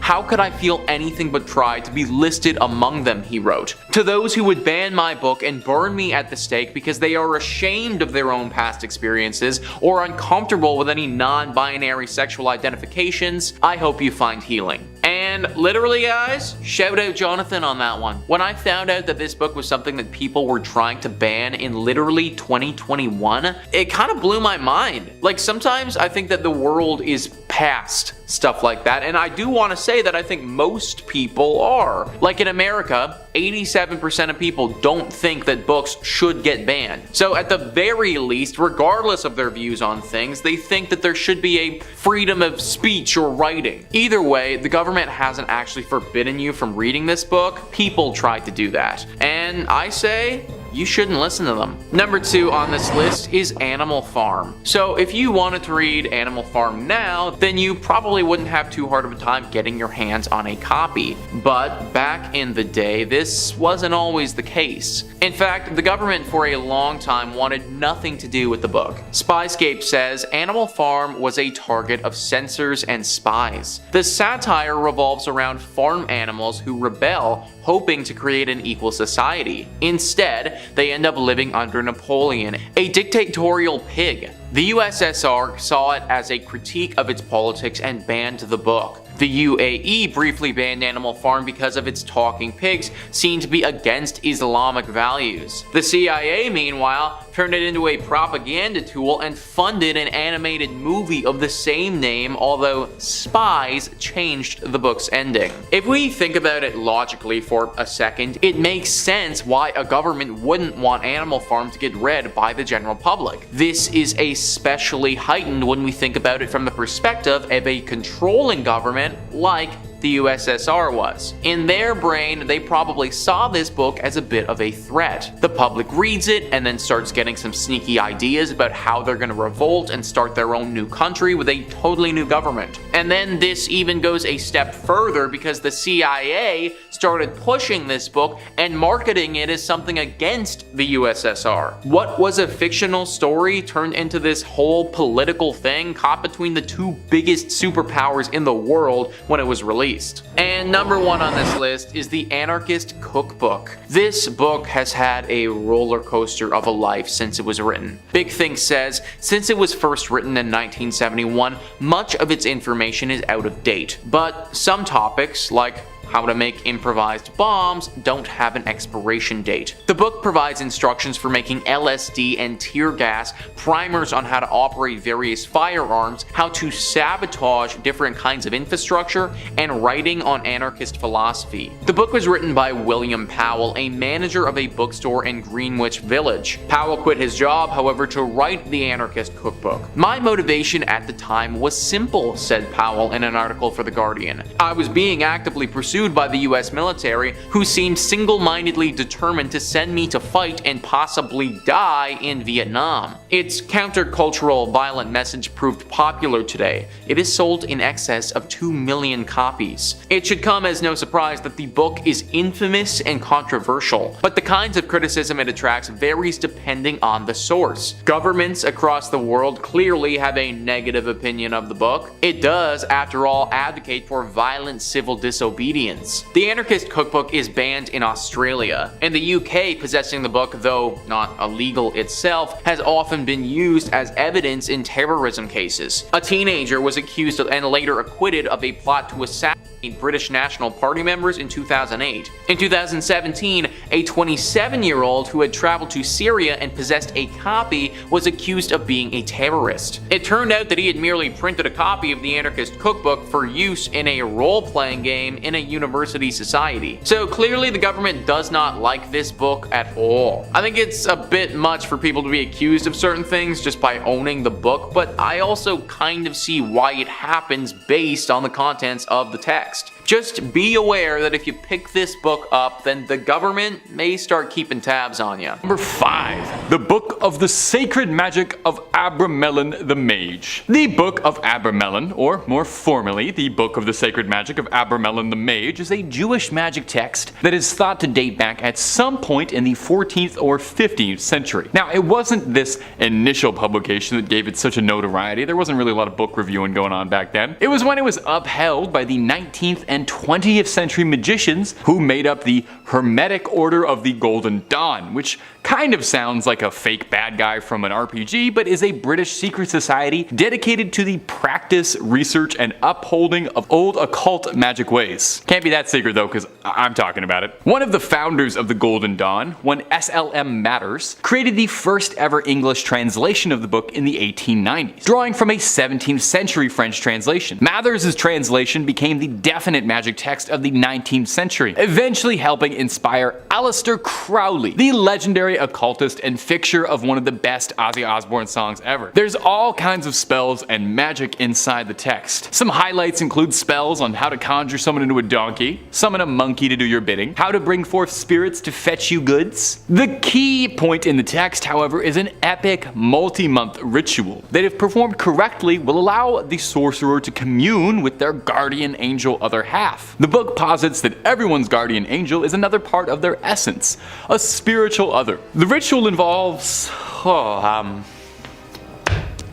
don't really know how to say this politely. You have to get blissfully intimate with the angel, and once this honeymoon period is over, the caster then has to summon up and conquer unredeemed spirits of the infernal regions of hell to conquer them, and then will be able to be master of the spirit domain. That all sounds pretty complicated though, honestly, so all things considered, maybe it's for the best that this one's locked away. I don't really need to mess with magic, that's above my pay grade, and I'm not looking to get too intimate with my significant other guardian angel anytime soon. But if you're looking for more true tales of terror, fake frightening fibs, cursed relics, ancient evils, ancient cryptids, aliens, conspiracies, ghouls, goblins, and way more of this guy, Top 5 Scary is the only place to be. So stay subscribed, make sure you hit that little bell so you don't miss a scream, but, and I know this is a big ask, do that at the end of this video, because I got 4 more cursed books coming for you right now. Number 4, the Codex Gigas. When it comes to cursed and demonic books, the Codex Gigas is one of the biggest ones around. Like, literally. Codex Gigas translates to giant book, which isn't a very scary name, but when you see the size of this behemoth, it starts to make a bit more sense. The thing is massive, 2 feet long. While giant oversized illuminated manuscripts were fairly common around this era, this one stood out for its immense size and also the impressively scary rumors surrounding the cursed text. It's occasionally been dubbed Satan's Bible due to the interesting legend behind its origin. Now, supposedly the story goes that a monk by the name of Herman the Recluse, which same, honestly. Anyway, Herman was condemned to death for heresy and was to be walled up alive and starved. In a desperate plea to save himself, Herman tried to convince the prior and the abbot that if he could pen a manuscript to honor God's glory and contained all of human knowledge and history in one night, that he could be let free. The abbot agreed, thinking that this was, of course, an impossible task. Well, he didn't know that Herman was the John Wick of penmanship, who wrote until midnight, wearing his fingertips down, and in a moment of desperation, made a prayer to Lucifer, and asked for his eternal soul in exchange for the book's completion in order to repent for his heresy. I totally get it, you know? I've done some pretty crazy things trying to write my script in time for a deadline too. I sold my soul earlier this week to get top 5 UFOs in on time. I get it. Now, not poking any holes in your logic here though, Herman, but I will say maybe selling your soul to the devil is part of the reason you got into this mess, because that actually sounds a ton like heresy. A variation of the legend states that Herman worked for years on the manuscript, day and night, but still asked for the devil's assistance anyway, the lazy bastard. Anyway, the legend states that Satan signed the Bible with an illustration of himself. The ego on that guy. The book contains a birth of information. Like they said, it was supposed to be everything humanity had attained up to that point. Now these days, the Codex Gigas is preserved in the Natural Museum in Sweden, where you can admire the line work of Herman the Recluse and his ghost author, Satan. Number 3 on this list is the Book of Abramelin. Abraham was an Egyptian mage who lived between 1362 and 1458 and dedicated his life to magic. Once Abraham visited Egypt, and there he met a magician, not that magician which you see on TV shows, but that who really knows dark magic and dark secrets. He told Abraham many dark and mysterious secrets and strange things which you and I can never imagine. He told him how to live the dead person, the location of under-earth treasures, how to contact devils. Besides this, he also told him the secrets of becoming invisible and flying in the sky. That last passage that I just read was written by Sharik Kamal while he was listing the most cursed books of all time. This book is known to be dangerous, and it isn't just because of the contents in it either. Yes, summoning the dead and performing dark magic in its own right is very dangerous and has the potential to cause serious problems for you and those around you. This book, though, may just be inherently cursed to begin with. Many people have read this book, even those who don't go on to perform any of the rituals or incantations that the book describes,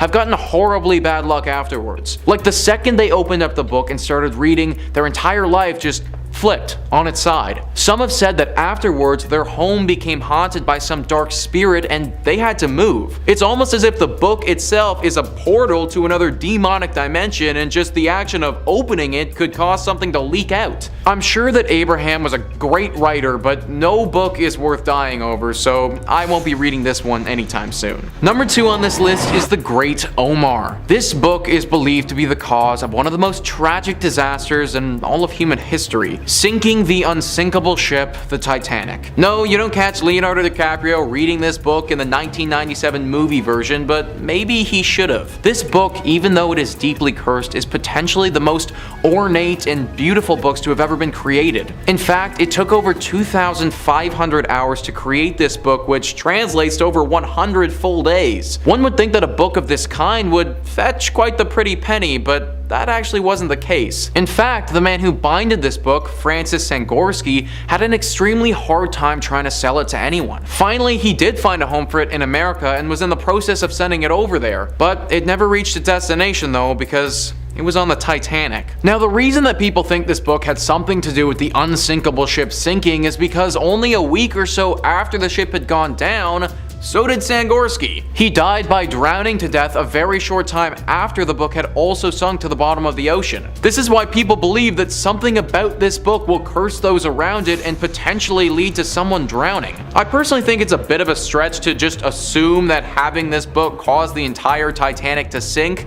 However, it is a remarkable coincidence what happened to Sangorsky. It probably won't ever happen, but if this book ever did wash ashore one day, I wouldn't want to be the one to pick it up first. Number 1 on this list is the Book of Soyga. The Book of Soyga is one of the most complete collections of magic and dark magic that one could come across. Wikipedia writes, amongst the incantations and instructions on magic, astrology, demonology, lists of conjunctions, lunar mansions, and names of genealogies of angels, the book contains 36 large squares of letters which Dee was unable to decipher. Otherwise, unknown medieval magical treaties are cited, including works known as the Liber E, Liber Os, Liber Dignus, Liber Sipil, and Liber Munob. So we'll get to those letters in a second because those play into the cursed nature of this book, but even without those, we're still dealing with a book that goes into depth on some pretty dangerous topics. The one that jumps off the page to me as being potentially problematic is demonology, the study of demons and the hierarchy to them,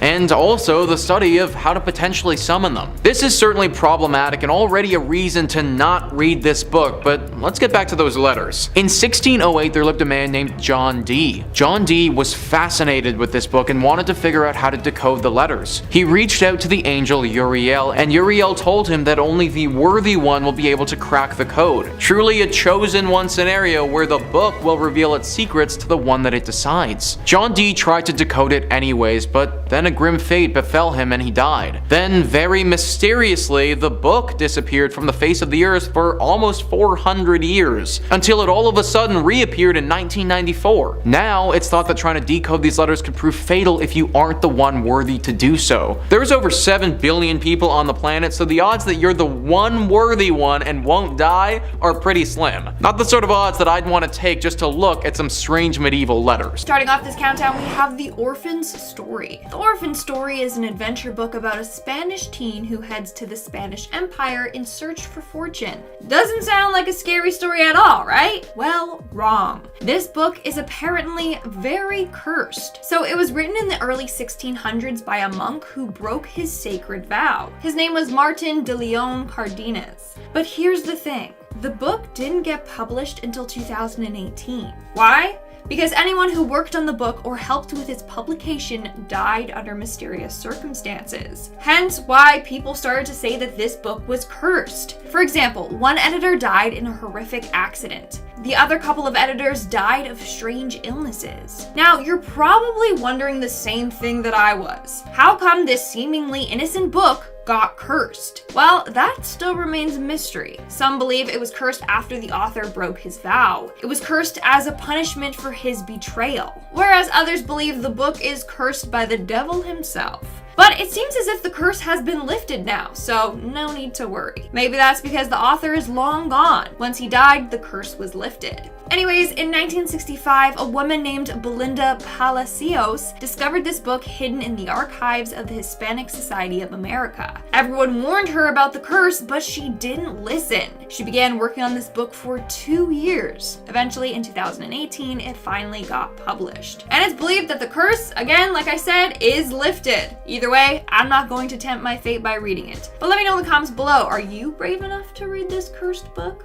In our 4th spot today, we have the Great Omar. This book has quite the dark past. So in 1909, a man named Sanzgorski decided to create a much fancier version of the book, The Rubaiyat of Omar Khayyam. Sorry if I pronounced that wrong. Anyways, he bejeweled it and made the cover look beautiful. It took him 2,500 hours to create. In the end, it had 1,500 precious stones / semi-precious stones, 4,900 leather inlays, and 600 sheets of 22 karat gold leaf. It's honestly a very beautiful book. But the thing is, no one wanted to buy this super expensive book when they could literally get the same book without all that for much cheaper. So all that time and effort was for nothing. No one wanted to buy it. Now, eventually it was put up for auction, but only sold for £450. Ugh. Now, the book was shipped, but it never got to its buyer.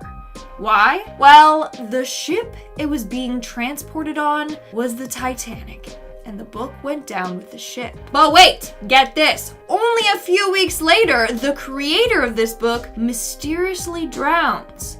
Ain't that a freaky coincidence? But that's not all. A second version of this book was created and they called it the Great Omar II. It was then placed in a bank vault. But the bank was hit by a bomb during the London Blitz of World War II, and this copy was destroyed as well. Then a third copy was created and donated to the British Library, where apparently it is still to this day. But due to its dark past, many believe that this book is cursed and that bad things will happen to whoever owns it. I'd say, like, dang, that was bad luck from the get-go. Like, as soon as he created it, it was just bad luck everywhere. Number 3.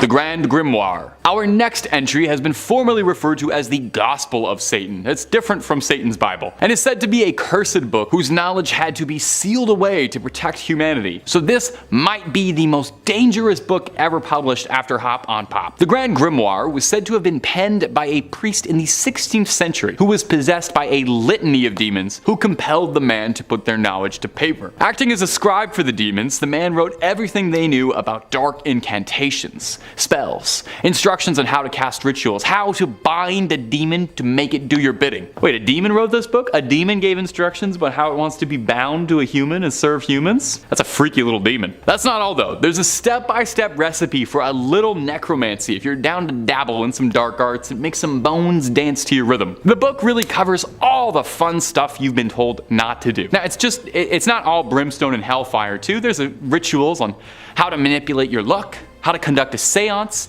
and I think this is adorable, but there's even ways to make people love you in the book. Now, a little dating tip from your friends at Top 5 Scary, I will say, if you need a demon's help to make them like you, that might not be the most successful relationship, but you do you, don't let me get in the way. Now, if all of this is sounding pretty appealing, and I don't blame you, because it all does sound really cool, just know that the book is considered high treason. Even so much as cracking the spine is considered equivalent to selling your soul, so maybe hold off on that Amazon order for a bit. Besides, because of the book's cursed reputation, the original copy is said to be locked away in the Vatican's famous secret archives, and no matter how many times you ask, they're not gonna let you look at it, even if you say you just want to take a quick little peek at the illustrations. I know, so unfair.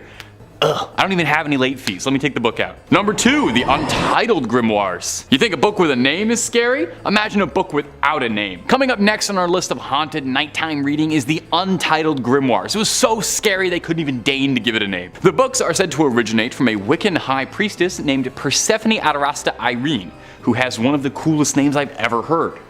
She recorded a book of her family's spiritual history. These manuscripts record Persephone's Wiccan history that she reworked all through her adult life. The first book contains around 250 pages of spells, incantations, curses, enchantments, and some information on gems, planets, rites, potions, and exorcisms. Basically anything and everything that a fledgling sorceress or warlock could ever possibly want. The second book is a little more light, the sequel's a bit of a letdown. It's just alchemy, chemistry, cures, perfumes, and tonics. Now, the first book is believed to be the one to carry the curse, as Persephone's spells are believed in Wiccan culture to contain more power than most other records due to her embodiment of her own soul inside the book. They say all authors put a bit of soul in their work, and it seems as if the Wiccan high priestess took that a bit more literally than most of us do. These books would eventually find their way into the possession of one Alice Montserrat, a close working associate of Aleister Crowley, who you know from earlier in the video as one of the most famous practicers of the occult and lover of white horses. Montserrat left an inscription in the first page of the book, warning to all of those who open it, "To those not of the craft, the reading of this book is forbidden. Proceed no further, or justice will exact a swift and terrible retribution, and you will surely suffer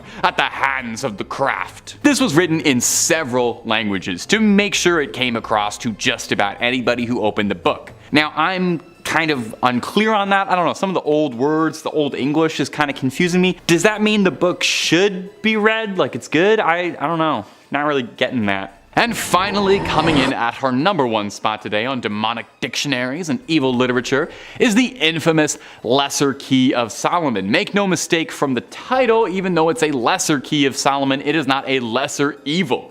It's an anonymously authored grimoire on demonology, so not written by Solomon. It's also known as Clavicula Salomonis Regis or Lemegeton, is a grimoire. It's a book of magic that gained significant prominence in occult literature. Now, the grimoire is attributed to King Solomon, the biblical figure renowned for his wisdom and mastery over supernatural forces. It's believed to have been compiled in the 17th century, though it draws upon earlier occult tradition and texts. The Lesser Key consists of several sections, or books, each focusing on a different aspect of magic and summoning. The most well-known is the Ars Goetia, which represents descriptions and instructions for evoking 72 demons or spirits, each with its own unique powers and abilities, kind of like Pokemon. These demons are said to be bound by King Solomon and can be summoned and controlled by skilled practitioners. Other sections of the Lesser Key of Solomon includes fan favorites like the Ars Theurgia Goetia, Ars Paulina, Ars Almadel, and Ars Notoria. These sections delve into topics such as angelic invocations, the use of talismans and amulets, and rituals for obtaining divine knowledge and wisdom. Now, the Grimoire has had a profound influence on various occult and magical traditions, including ceremonial magic, demonology, and the practice of spirit conjuration. It's been studied and referenced by countless practitioners, scholars, and scary YouTubers throughout history. Now, goes without saying, this is a potentially dangerous text. The act of summoning and working with entities described in the Grimoire is not for the faint of heart, and really should be saved for those with a bit of spiritual expertise under their wizard hat.